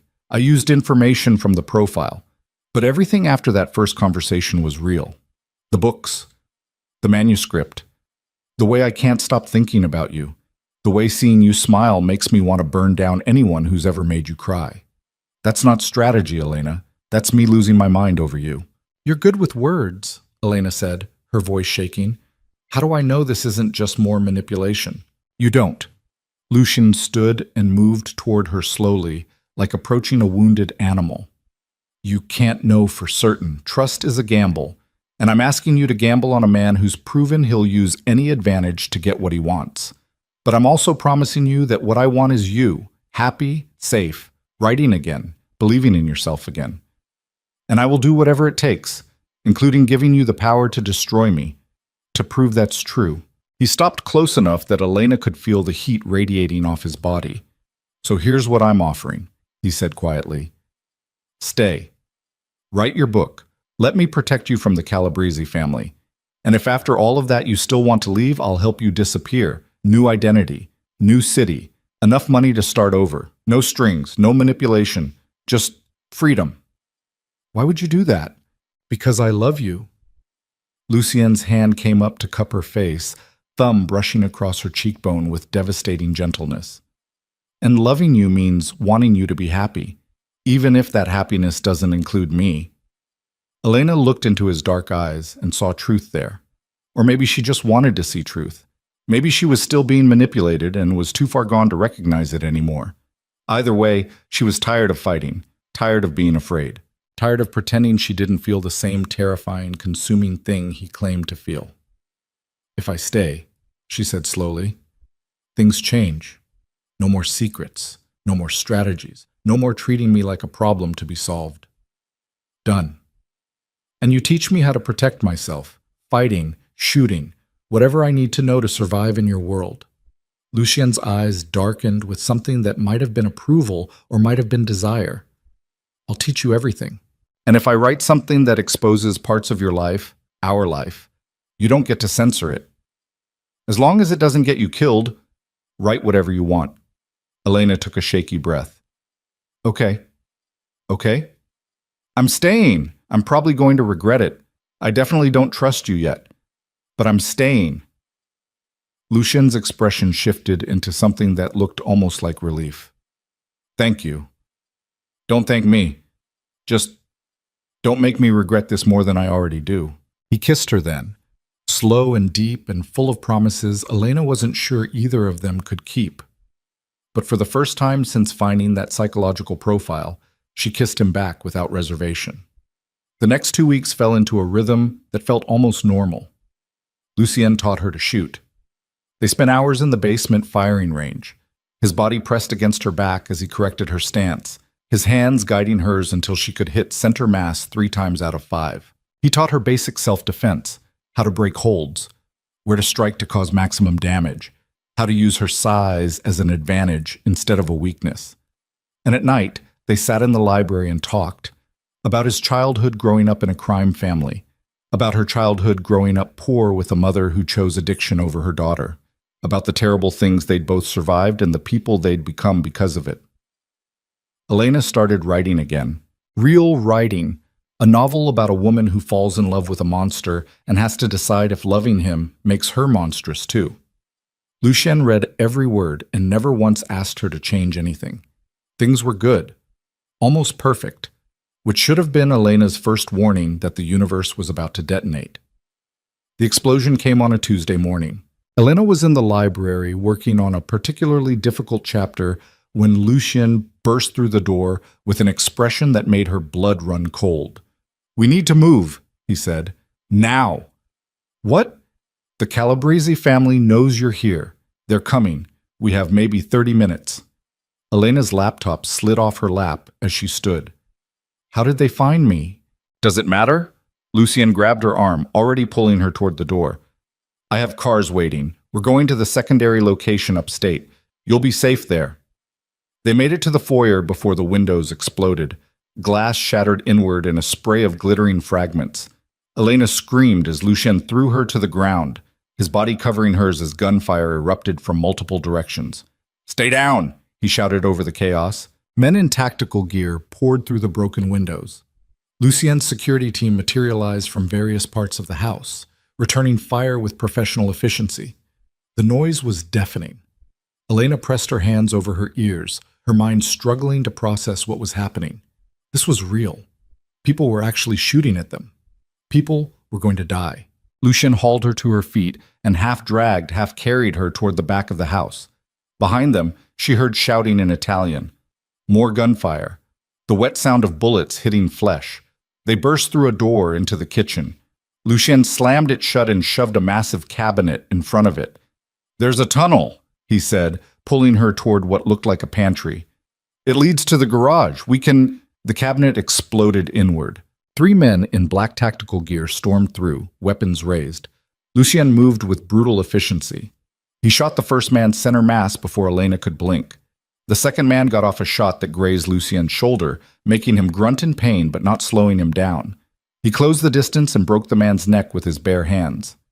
The third man grabbed Elena. She reacted on instinct, exactly like Lucien had taught her, stomped on his instep, drove her elbow into his solar plexus, twisted away when his grip loosened. But he was faster, stronger. His fist connected with her temple, and the world tilted sideways. Elena hit the ground hard, her vision blurring. Through the haze, she saw Lucien roar something incomprehensible. Saw him move toward the man who'd hit her with murder in his eyes. Saw the fourth man she hadn't noticed step out of the shadows and press a gun against Lucien's head. "Don't move," the man said in heavily accented English, "or I paint the walls with your brains." Lucien froze. The man who'd hit Elena dragged her upright, his arm locked around her throat. "Elena Whitmore," the man with the gun said. His voice was cold, professional. "The Calabrese family has questions for you, about Grayson Vale, about money he stole. You're going to answer those questions, and then," he smiled, "well, we'll see if you're still useful after that." "She doesn't know anything," Lucien said, his voice absolutely lethal despite the gun pressed against his skull. "Vale never told her about the money. She's innocent." "No one is innocent, Mr. Moretti." The man's smile widened. "But we'll find out soon enough. Take her." The man holding Elena started dragging her backward. She fought, kicked, screamed. Lucien's eyes met hers across the destroyed kitchen, and she saw something in them that terrified her more than the gun or the men or the blood soaking into expensive tile. Desperation. Raw, absolute desperation. "Elena," he said, his voice rough. "I love you. Remember that. No matter what happens. I love you." "Lucien?" The man holding her hit her again. Darkness swallowed everything. Elena woke up in a basement that smelled like mold and old blood. Her head throbbed. Her wrists were zip-tied to a metal chair bolted to the concrete floor. Dim light filtered through a high window, barely illuminating the space. She wasn't alone. 4 men stood around the room. The one who'd spoken in Lucien's kitchen stepped forward, pulling up a chair and sitting backward on it. "Good," he said. "You're awake. We can begin." "I don't know anything," Elena said, her voice hoarse. "Grayson never told me about his business. We broke up before the FBI arrested him." "Yes, we know." The man pulled out a knife and began cleaning his fingernails with it casually. "But you lived with him for 2 years, shared his bed, had access to his computers, his files, his conversations. You expect us to believe he never mentioned where he put our money?" "He didn't, I swear." The knife flashed. Pain exploded across Elena's cheek as the blade sliced a shallow cut from her ear to her mouth. She screamed. "That's for lying," the man said calmly. "Next time it'll be deeper. Now, where is our money?" "I don't know." Tears streamed down Elena's face, mixing with blood. "Please, I'm telling the truth. I don't—" He hit her. Not with the knife, with his fist, hard enough that her chair tipped backward and her head cracked against concrete. Stars exploded behind Elena's eyes. Through the ringing in her ears, she heard him say, "We have time, lots of time, and you're going to tell us everything before we're finished, one way or another." He raised the knife again. Elena closed her eyes and thought of Lucien, of his hands teaching her to shoot, of his voice saying he loved her, of the promise he'd made to protect her. The basement door exploded inward. Elena's eyes snapped open. Lucien stood in the doorway, backlit by emergency lights, covered in blood that probably wasn't his, holding 2 guns and looking like death incarnate. "Get away from her," he said, his voice so cold it could freeze blood. "Now!" The men in the basement went for their weapons. They didn't stand a chance. Lucien moved like violence personified. He shot 2 men before they'd fully drawn, killed the 3rd with a knife he'd apparently stolen from someone upstairs. And when the man who'd cut Elena tried to grab her as a hostage, Lucien crossed the distance in 3 strides and broke his arm so hard Elena heard the bones snap. The man screamed. Lucien's gun pressed against his forehead. "You cut her face," Lucien said quietly, conversationally, like they were discussing the weather. "You made her bleed. You made her scream. Give me one reason I shouldn't empty this magazine into your skull." "Lucien," Elena whispered. He didn't look away from the man cowering in front of him. "What, baby?" "Don't kill him." Now Lucien looked at her. Blood spattered across his face, eyes wild with rage and fear and relief. "He hurt you." "I know. But if you kill him, you're proving everyone right. That you're just a monster. That this," she gestured between them, "is just violence wearing a prettier mask." "I am a monster, Elena. That's not in question. Maybe. But you're my monster. And I'm asking you not to kill him." Lucien stared at her for a long moment. Then he lowered the gun. Instead, he grabbed the man by the throat and slammed him against the wall. "You're going to deliver a message to the Calabrese family," Lucien said, his voice soft and absolutely lethal. "You're going to tell them that Elena Whitmore is under my protection, that anyone who touches her forfeits their life, that I will burn their organization to the ground and salt the earth where it stood if they ever come near her again. Can you remember that?" The man nodded frantically. Lucien released him, and the man fled up the stairs like hell itself was chasing him, which, Elena reflected dimly, it probably was. Lucien holstered his guns and moved to Elena, his hands shaking as he cut through the zip ties. "You're hurt," he said, his fingers ghosting over the cut on her face. "He hurt you. I should have killed him. I should have—" "You did exactly what I asked." Elena grabbed his hand and pressed it against her uninjured cheek. "You chose me over the violence. That matters." "Elena, take me home," she whispered. "Please, just take me home." Lucian lifted her out of the chair like she weighed nothing and carried her up the stairs. Through a house full of bodies Elena refused to look at, and into a waiting car. The drive back to the estate took 30 minutes. Elena spent all of them pressed against Lucian's side, his arm locked around her shoulders like he was afraid she'd disappear if he let go. When they finally arrived, Bianca was waiting with a doctor. The cut on Elena's face required stitches, 12 of them, running from her ear almost to her mouth. The doctor said it would scar. Elena looked at herself in the mirror and thought about the woman who'd cried in a grocery store parking lot 6 weeks ago. That woman was gone. In her place was someone harder, someone who'd survived kidnapping and torture and had looked a monster in the eye and asked him to choose mercy. Someone who belonged in Lucien Moretti's violent world, whether she liked it or not. Lucien found her in the bathroom an hour later, still staring at her reflection. "I'm sorry," he said from the doorway. "This is my fault. I should have had better security. Should have anticipated—" "Stop." Elena turned to face him. "This isn't your fault. This is Grayson's fault, and the Calabrese family's fault, and maybe a little bit my fault for being stubborn about accepting your protection sooner, but it's not your fault. You have a scar because of me. I have a scar because bad people exist." Elena moved toward him, reaching up to touch the dried blood still crusting his hairline. "You saved me. Again. That's what I'm choosing to focus on." Lucien's hands came up to frame her face, careful of her injury. "I love you. I know I'm not supposed to say it. I know you don't want to hear it.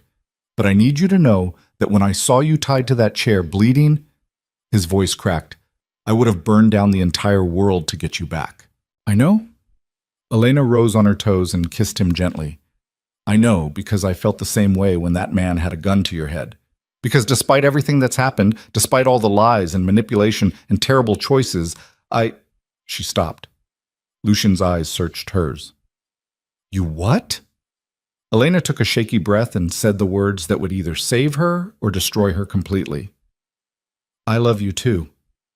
The admission hung in the air between them like a blade. Lucian kissed her then, desperately, hungrily, like a man who'd thought he'd lost everything and just discovered he still had one thing worth living for. And Elena kissed him back with equal desperation, because she'd finally accepted the truth. She was in love with a monster, a beautiful, dangerous monster who'd stalked her and profiled her and manipulated her into his world. And somehow, impossibly, that monster had become the only person she trusted to keep her alive. They stumbled toward the bedroom, hands grasping, hearts racing, both of them covered in blood and trauma, and the desperate need to prove they were still alive. Still together, still fighting. Outside, sirens wailed in the distance. The Calabrese family would regroup, would plot revenge, would come for them again eventually. But tonight, Elena didn't care. Tonight she had Lucien's hands on her skin and his voice whispering promises against her throat, and the absolute certainty that whatever came next, they would face it together. Monster and the woman who loved him. Predator and prey who'd somehow become partners. In Lucien's world of violence and blood and carefully orchestrated destruction, Elena had finally found the one thing she'd been searching for her entire life. A place where she belonged, even if that place was terrifying. Even if that place was dangerous. Even if that place would probably kill her eventually. She belonged, and that was worth every scar she'd earned to claim it. The war with the Calabrese family lasted 3 weeks. 3 weeks of living like hunted animals, of sleeping in safe houses that changed every 2 days, of Lucien's men dying in dark alleys and quiet rooms, while Elena tried to write and pretend her hands weren't shaking every time she heard a car door slam. 3 weeks of watching the man she loved transform into something colder, harder, more dangerous than she'd ever seen. Lucien didn't sleep, barely ate, spent 18-hour days coordinating strikes against Calabrese operations while simultaneously fortifying his own empire against retaliation. Elena watched him hollow out from the inside and didn't know how to stop it. On the 19th day, Lucien came to her with a file folder and an expression that made her stomach clench. "I found him," he said. Elena looked up from her laptop. They were in a penthouse apartment in a building Lucien owned under a shell corporation. 16th floor, bulletproof windows, guards at every entrance. Still didn't feel safe. "Found who?" Marco Calabrese, the head of the family, the man who ordered your kidnapping. Lucian set the folder on the table between them. He's hiding in a compound upstate. 20 men, heavy security, but I have a way in. Elena's mouth went dry. You're going after him. I'm ending this. Lucian's voice was flat, dead. Tonight. Because as long as Marco Calabrese is breathing, you're not safe. And I will not spend the rest of my life watching you flinch every time a door opens. Lucien, this isn't a discussion, Elena. I'm going. The only question is whether you stay here with guards or come with me. Elena stared at him. You want me to come to an assault on a fortified compound? No. I want you safe in a locked room 1,000 miles from here. Lucian's jaw tightened. But I also know you. And I know that if I leave you behind, you'll spend the entire time convinced I'm dead. So I'm giving you the choice, safe and terrified. Or with me and still terrified, but at least you'll know what's happening. Elena thought about the basement, the zip ties, the knife cutting through her skin. She thought about watching Lucian kill 4 men to save her and the terrible relief she'd felt when the shooting stopped. I'm coming, she said. Elena, I'm coming. She closed her laptop with finality. You don't get to protect me from the consequences of your world anymore. If you're going to war, I'm going with you. Because that's what people do when they love each other. They don't hide. They stand together. Something flickered in Lucien's eyes. Pain, maybe. Or pride. It's going to be ugly, he warned. I know. People are going to die. I know that too. Lucien crossed to her and pulled her into his arms, burying his face in her hair. I don't deserve you. Probably not. Elena's fingers tangled in his shirt. But you've got me anyway. So let's go finish this. The compound was exactly as brutal as Elena had imagined. High walls, guard towers, men with automatic weapons patrolling the perimeter. Lucien's team consisted of 12 men. Professionals, all of them. Former military, former intelligence, the kind of people who killed efficiently and without hesitation. Elena wore a bulletproof vest that felt too heavy and carried a gun Lucien had made her practice with for 2 hours before they left. If anyone gets past us, he'd said, checking her magazine for the 3rd time, you shoot them. Center mass, no warning, no hesitation. Understood? Elena had nodded, her hands shaking. Now she crouched behind an SUV 100 yards from the compound gates, while Lucien coordinated the assault over encrypted radios. The plan was simple. Simultaneous breaches at 3 points. Overwhelming force. Get to Marco Calabrese before he could escape or call for reinforcements. Simple didn't mean easy. 2 minutes, Lucy Tessendee, N said, checking his watch. He looked at Elena with an expression that was part desperation, part determination. Stay in the vehicle. Do not get out unless someone from my team specifically comes for you. If shooting starts and we're not back in 30 minutes, you take this car and drive to the secondary location. There's a phone in the glove box with 1 number programmed. Call it. Follow their instructions. Lucien,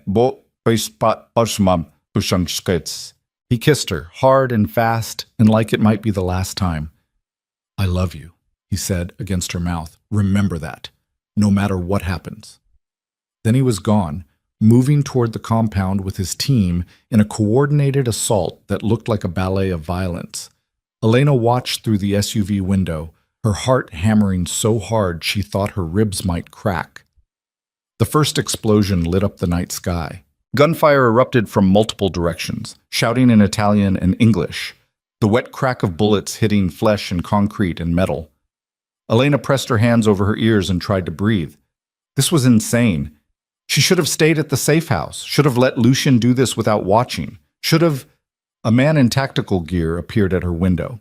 Elena's hand went to her gun automatically. Then she recognized one of Lucien's team. Marco's second-in-command, a man called Dante who'd been teaching her Italian phrases during their time in hiding. He yanked open the door. We need you inside, now. What? Lucien said, Marco Calabrese won't negotiate with Lucien. He wants to talk to you. Says if you come inside unarmed, he'll end this without more bloodshed. Elena's stomach dropped. That's a trap. Probably. Dante's expression was grim. But Lucien's pinned down on the second floor. We lost 3 men breaching the south wall. And Marco has your ex-boyfriend. Elena's breath stopped. What? Grayson Vale. He's here. Marco's been using him to launder money while he's out on bail awaiting trial, and he's offering a trade. You for Grayson. Both of you walk out alive. The war ends. Lucien would never agree to that. Lucien doesn't know. He's too busy keeping his men alive to listen to negotiations. Dante grabbed her arm. But I know him, and I know that if we lose any more people tonight, he'll never forgive himself. This is the only way to end it without more bodies. Elena looked toward the compound, toward the gunfire and explosions, and the man she loved fighting for his life. Then she looked at Dante. Take me inside. Marco Calabresi's office was surprisingly ordinary. Expensive furniture, dark wood, books on shelves that had probably never been read. And sitting in a chair with his hands zip-tied behind his back was Grayson Vale. He looked terrible, thin, hollow-eyed, like prison and fear and consequences had carved away everything polished about him. His eyes widened when Elena walked in. Elena? What are you? You shouldn't be here. Shut up, Grayson. Marco Calabrese sat behind his desk smoking a cigar. He was older than Elena expected. 60s, maybe. Silver hair, cold eyes that had seen too much death to be bothered by the concept. Elena Whitmore, he said, gesturing to a chair. Please, sit. We have much to discuss. Elena remained standing. I'm here. Let Grayson go. In time.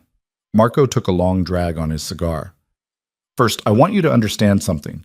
This war with Lucien Moretti, it's expensive. I've lost men, money, operations, all because your boyfriend decided you were worth protecting. He's not my boyfriend. He's my fiancé. Marco's eyebrow arched. Interesting. And does your fiancé know that Grayson Vale stole $20 million from me? Money that was supposed to be invested in legitimate businesses but instead disappeared into accounts we can't trace? Elena's blood ran cold. She looked at Grayson. You stole $20 million? I didn't steal it, Grayson said quickly. I invested it. The market turned. I lost it. It was a legitimate business risk. You lost my money gambling on cryptocurrency, Marco interrupted, his voice flat. And then you tried to cover it up by creating fake documents showing returns that didn't exist. That's not investment. That's theft. I was going to pay it back with what? Your trust fund that your father froze when you were arrested? Marco's smile was sharp. You have nothing, Mr. Vale. No money, no prospects, no value whatsoever, except, he looked at Elena, you have information about offshore accounts, about shell corporations, about where the money actually went before it disappeared. Elena's stomach turned. I don't know anything about that. I know, but he does. Marco gestured at Grayson. And he'll tell me. Eventually.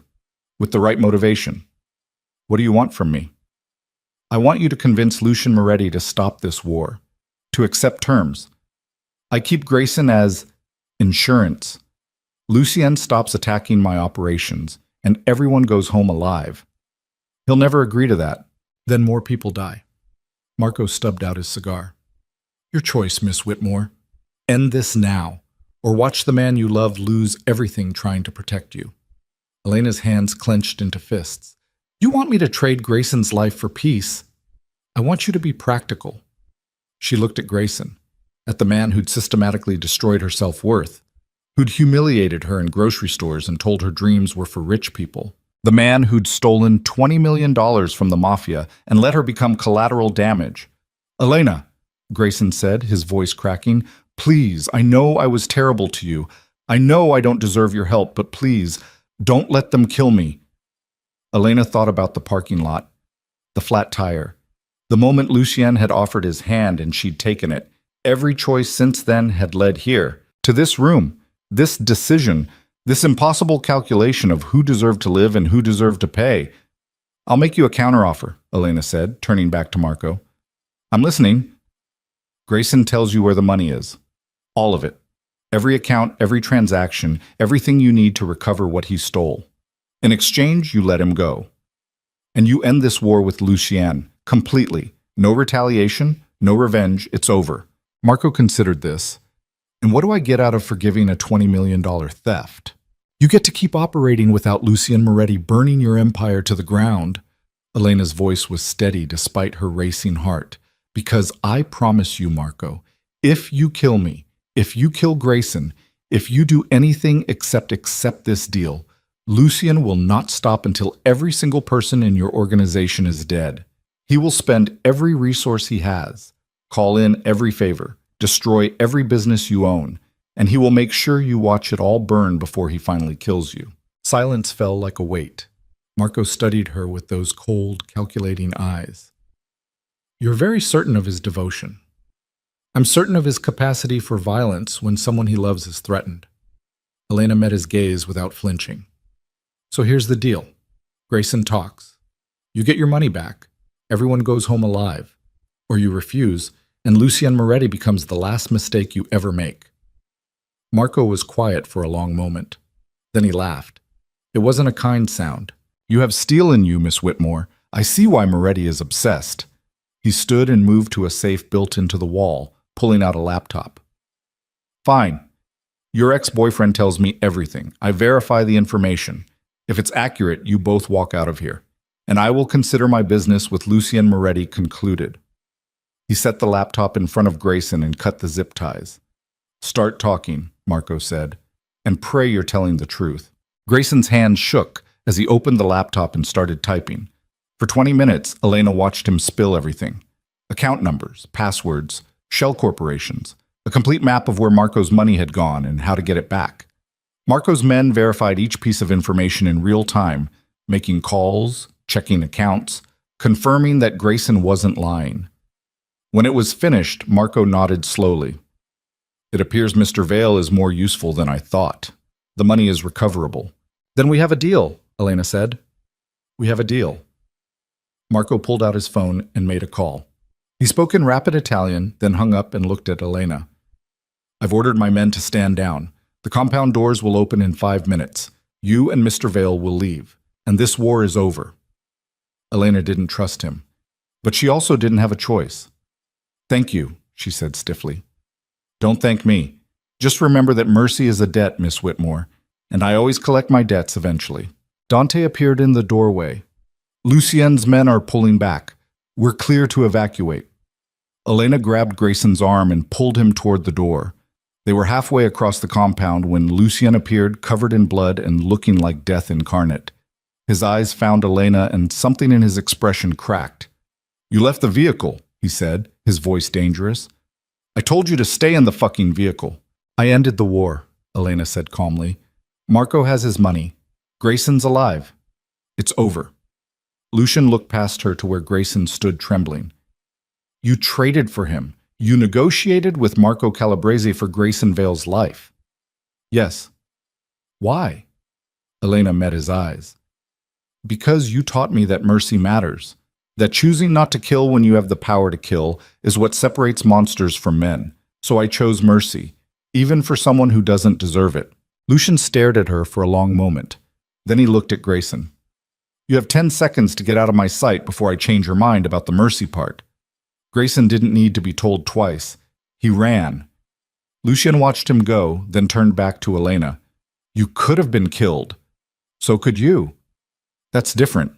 No, it's not. Elena stepped closer, ignoring the blood and gunpowder and the death surrounding them. We're partners, Lucien. That means I don't get to hide while you fight. It means we make decisions together, even the dangerous ones. His hand came up to cup her face, thumb brushing over the scar on her cheek. I thought I lost you. When Dante said you'd gone inside. You didn't lose me. You're not going to lose me. Elena covered his hand with hers. But you need to accept that I'm not a thing to be protected anymore. I'm a person choosing to stand beside you, in all of it, the violence, the danger, everything. Lucien pulled her into his arms and held her like she was the only solid thing in a world gone mad.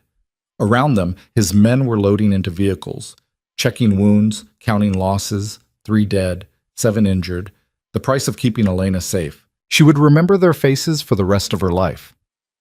6 months later, Elena stood in a bookstore in Manhattan holding a hardcover novel with her name on the spine. Monsters and the Women Who Love Them by Elena Whitmore. The dedication page read, For L. You taught me that love isn't about perfection. It's about choosing someone despite their flaws and daring them to do the same. The book was brutal, honest, a fictionalized account of falling in love with a criminal and learning to live in a world where violence was currency and mercy was a luxury few could afford.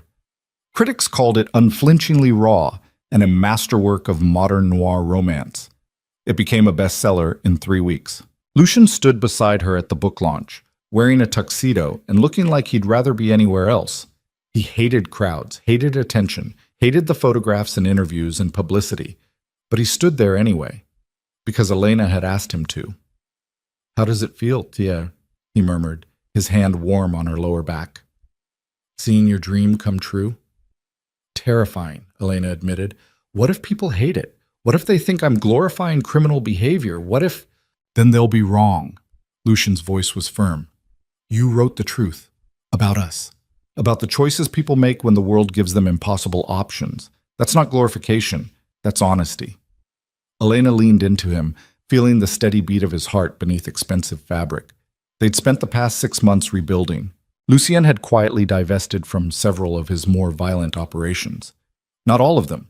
He was still a criminal, still dangerous, still someone the FBI watched carefully. But he'd shifted focus toward legitimate businesses, real estate, investments, things that wouldn't get Elena killed by association. He'd also started a foundation, the Isabella Moretti Foundation, named after his mother. It provided college scholarships to young women from low-income families, helped them afford housing, gave them resources to pursue dreams that might otherwise remain fantasies. Elena helped run it. It was the closest thing to redemption either of them would probably get, and it was enough. Across the bookstore, Elena spotted a familiar face.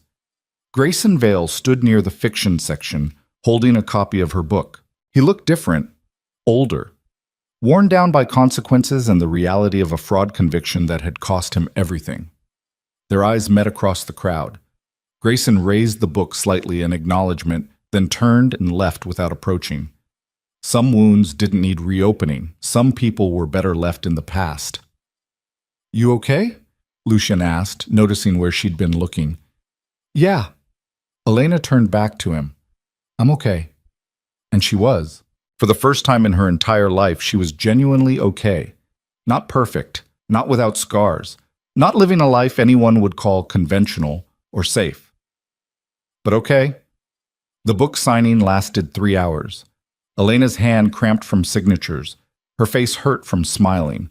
She answered the same questions about her inspiration and her writing process and whether the story was based on real events at least 40 times. She never mentioned that the dedication page wasn't fiction, that the monster in her book was sitting 10 feet away looking bored and dangerous and checking his phone every 5 minutes, that every violent scene was sanitized compared to reality, that the happy ending was still being written, one difficult choice at a time. When it was finally over, Lucien drove them home. Not to the penthouse in the city, not to the estate with its guards and walls. Home, a brownstone in Brooklyn. 3 stories. Renovated but not ostentatious. A library for Elena, an office for Lucien, a life that looked almost normal from the outside. Inside, Elena kicked off her heels and collapsed on the couch with a groan. "Remind me never to do publicity again," she said. "You have a book tour starting next month." "I know. I'm already regretting it."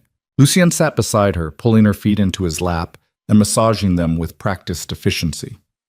"You were brilliant tonight. They loved you." "They loved the story. That's different." "Is it?" His hands worked up her calf, finding knots and releasing them with careful pressure. "The story is you, Elena. Your voice, your truth, your refusal to pretend that loving complicated people makes you weak." Elena looked at him. This man who'd stalked her and profiled her and manipulated her into his world, who'd killed for her, destroyed empires for her, given her the resources to finally become who she was meant to be. This beautiful, damaged, dangerous man who'd somehow become home. "I need to tell you something," she said quietly. Lucien's hands stilled. "What?" "I'm pregnant." Silence crashed through the room like thunder. Lucien stared at her, his expression cycling through shock, disbelief, fear, and finally something that looked almost like joy. "You're—" His voice cracked. "Are you sure?" Took 3 tests this morning, all positive. Elena's hand moved to her stomach. I know we didn't plan this. I know it's complicated. I know bringing a child into your world is... Lucian's kiss cut off the rest of her words. When he pulled back, his eyes were wet. I'm going to be a father, he whispered. Terrifying, right? Absolutely terrifying. His hand covered hers on her stomach. But also, perfect. You're perfect. This is perfect. Nothing about us is perfect, Lucian. No. He smiled, and it was real and vulnerable and everything she'd never expected from him. But it's ours, and that's better than perfect. 2 years later, Elena sat in the same library where she'd first started writing again, watching her daughter sleep in a bassinet beside her desk. Isabella Grace Moretti, Bella for short.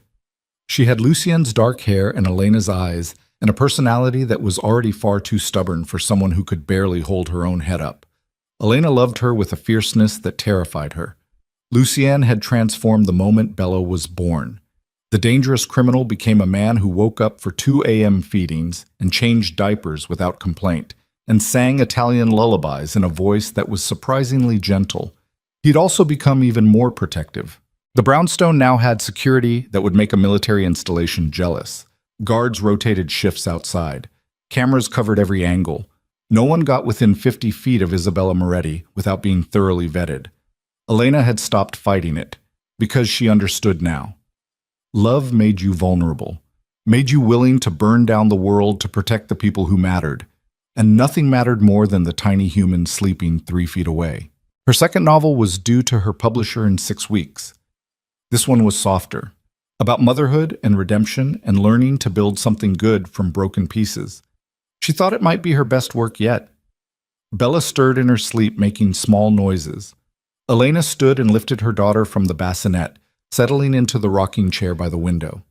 Outside, Brooklyn moved through its evening rhythm. Cars passing, people walking dogs. Normal life happening all around them. Inside, Elena rocked her daughter and thought about the woman she used to be. The one who counted coins in grocery stores and believed her dreams were fantasies. The one who let men like Grace and Vale convince her she was worthless.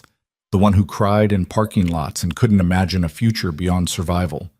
That woman was gone, replaced by someone harder, scarred, complicated, someone who'd looked at darkness and chosen to find light anyway. Someone who'd fallen in love with a monster and taught him how to be a man. Lucien appeared in the doorway, still wearing his suit from whatever meeting he'd attended. His eyes found Elena and Bella, and his entire expression softened. "How are my girls?" he asked quietly. "We're good. Bella was fussy earlier, but she's settling now." He crossed the room and kissed Elena's forehead, then his daughter's. "I have news." "Good or bad?" "Depends on your perspective." Lucien pulled up a chair beside them. "Marco Calabrese died this morning. Heart attack. Natural causes, according to the autopsy." Elena looked at him carefully. "Natural causes?" "Completely natural." Lucien's expression was unreadable. "His empire is fragmenting. There will be a power vacuum, probably violence. But none of it will touch us. I made sure of that years ago." "How?" "By building alliances. Making strategic investments. Ensuring that anyone who took over the Calabrese operations would owe me favors." He stroked Bella's hair with gentle fingers. "I told you I'd protect our family. This is part of that." Elena should have been horrified. Should have questioned whether Marco's death was actually natural. Should have demanded promises that Lucien was leaving that world behind completely. But she didn't. Because she understood the currency of the world they lived in. Understood that protection came in forms that weren't always clean or legal or easy to justify. Understood that loving Lucien meant accepting all of him. The violence and the calculated cruelty and the ruthless efficiency with which he eliminated threats. "Thank you," she said quietly, "for keeping us safe. Always." Lucien's hand covered hers. "For the rest of my life. You and Bella. Nothing else matters." They sat in silence for a long moment, the three of them tangled together in the fading light. Then Bella woke up and started crying, and the moment shattered into the chaos of diaper changes and bottle preparation and all the mundane realities of parenthood. But later, after Bella was fed and changed and sleeping again, Elena found Lucien in their bedroom standing at the window looking out at the city. What are you thinking about? She asked, wrapping her arms around him from behind. Everything. Nothing. He turned in her embrace, his hand settling on her waist. Mostly I'm thinking about how a year ago I never could have imagined this. A family. A home. Something worth protecting that isn't built on fear. Do you miss it? The old life? Sometimes. The simplicity of it. Knowing exactly who you were and what you were capable of. Lucien's thumb traced the scar on her cheek. But then I look at you and Bella and I realize I don't miss it at all. Because this, us, is infinitely more complicated and infinitely more valuable. Elena rose on her toes and kissed him. Slow, deep, full of promises and history and the weight of everything they'd survived to get here. I love you, she said against his mouth. Monster and all. I love you too. Lucian pulled her closer. My salvation, my damnation, my everything. They made love slowly, quietly, careful not to wake the baby sleeping in the next room. And afterward, tangled together in sheets that cost more than Elena used to make in a month, she thought about the journey that had brought them here. A parking lot, a flat tire, a hand extended through a car window, one choice that had seemed impossible in the moment, one choice that had changed everything. She would never know who she might have become if she'd refused Lucien's help that night. If she'd called a tow truck and gone home to her tiny apartment and continued surviving instead of living. But she knew who she was now. A writer. A mother. A woman who'd learned that strength wasn't about never breaking. It was about what you built from the pieces. A woman who'd fallen in love with danger and found home in the arms of someone who'd kill for her without hesitation. The scar on her face ached sometimes. A reminder of violence and choices and the price of protection. She wore it without shame, because scars told stories, and hers told a story of survival and transformation and refusing to let trauma define her. 5 years after that night in the parking lot, Elena Whitmore stood at a podium accepting a literary award for her third novel. The auditorium was full of people who knew her story. The barista who became a best-selling author. The woman who married a reformed criminal and somehow made it work. Reformed was a generous term. Lucien still ran businesses that operated in gray areas, still had connections to people who solved problems with violence, still had that dangerous edge that made smart people nervous. But he'd also funded literacy programs in underserved communities, bankrolled domestic violence shelters, created opportunities for people who'd been written off by a society that didn't care about second chances. He sat in the front row wearing a tuxedo and looking vaguely uncomfortable, Bella on his lap in a dress that matched Elena's gown. Their daughter was 4 now, sharp, observant, already showing signs of her father's strategic mind and her mother's creative soul. Elena looked at them and felt her throat tighten. This was her family. Imperfect, complicated, built on choices that would horrify some people and inspire others. But hers. She gave her acceptance speech without notes, talked about the importance of telling difficult stories, about refusing to sanitize reality for comfort, about how the most powerful narratives came from people willing to expose their scars. When she finished, the applause was thunderous, but the only reaction that mattered was Lucien's. He was crying. Not obviously. Just a slight wetness at the corners of his eyes that most people wouldn't notice. But Elena noticed. After the ceremony, they went to dinner at a restaurant that required reservations months in advance.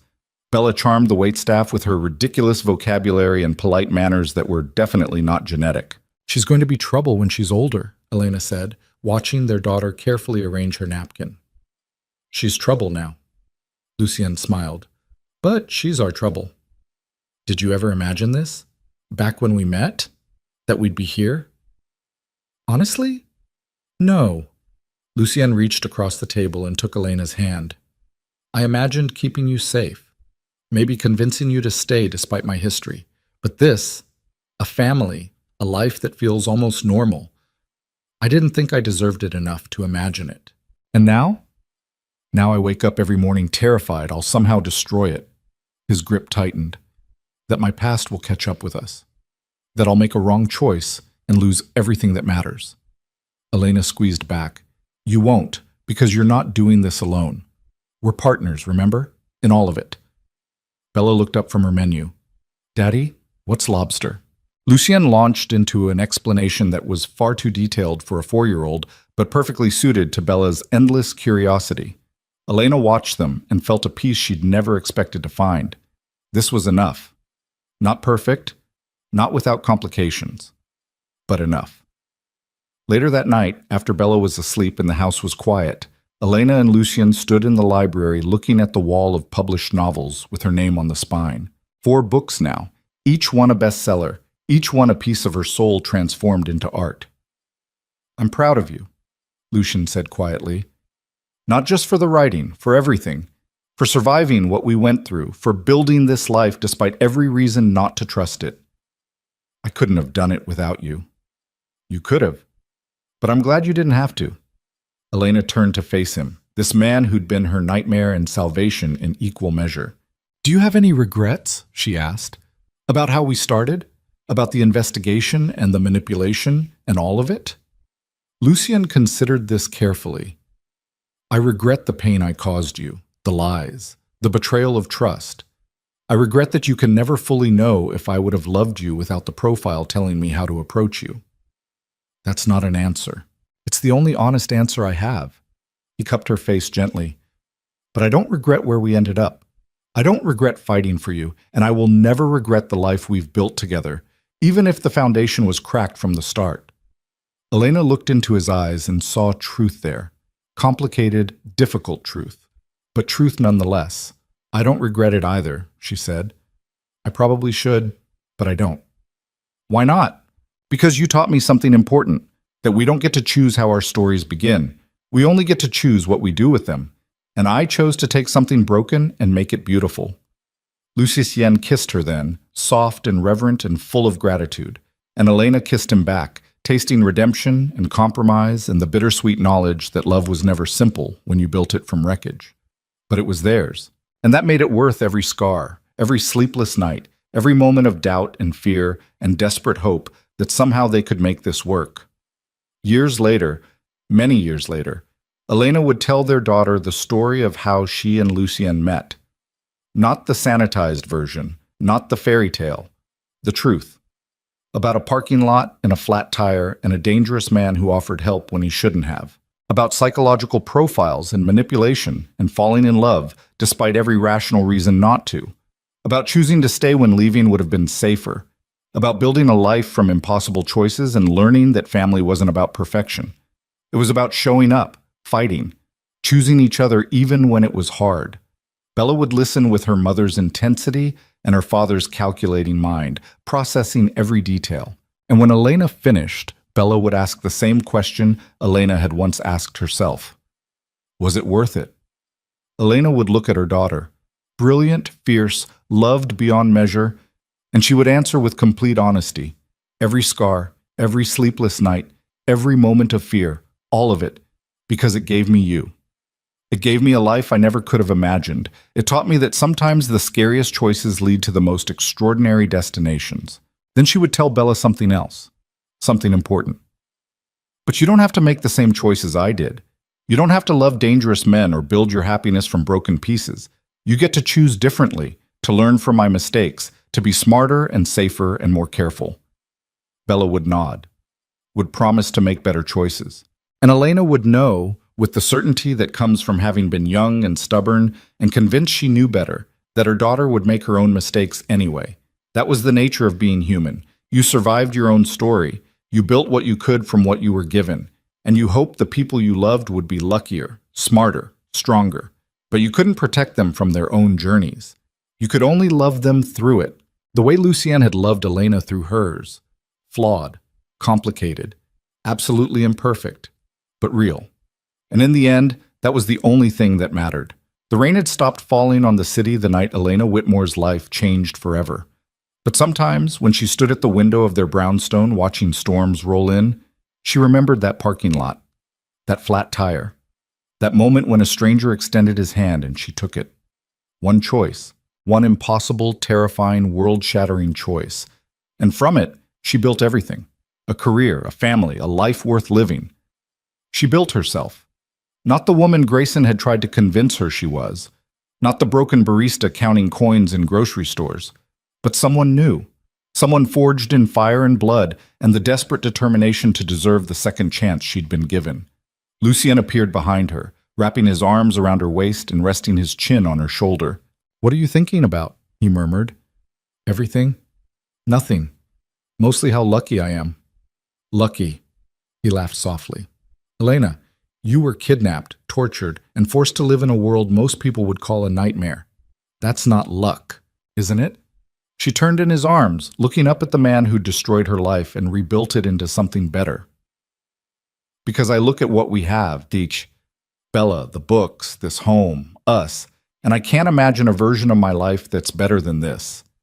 Even with the scars, even with the trauma, even with everything we've survived." Lucien's expression softened into something that was pure love. "Then I'm the lucky one. Because I found you, against all odds, against all logic, against every reason the universe should have kept us apart. I found you." "We found each other," Elena corrected, "and we chose each other. Every day. Despite everything." "Despite everything," Lucien agreed. They stood there as the window, rain starting to fall against the glass, wrapped in each other and the life they'd built from impossible choices and desperate hope. And Elena thought about the woman she used to be, the one who believed dreams were for rich people, who let others define her worth, who settled for survival instead of demanding more. That woman was gone. In her place stood someone who'd learned the hardest lesson life could teach, that you couldn't always choose what happened to you, but you could choose what you became because of it. Elena Whitmore had chosen to become extraordinary, not despite the darkness, but because of it. Because she'd looked into the eyes of a monster and seen something worth saving, and in saving him, she'd saved herself. That was her story. Imperfect, brutal, absolutely true, and she would spend the rest of her life telling it in every way she knew how. Through books, through raising Bella, through building a foundation that gave other women the same second chances she'd been given, through loving Lucien with the fierce, complicated devotion of someone who understood that real love wasn't about perfection. It was about choosing someone despite their flaws, trusting them to do the same, and building something beautiful from the wreckage you'd both survived. Outside, thunder rumbled across the city.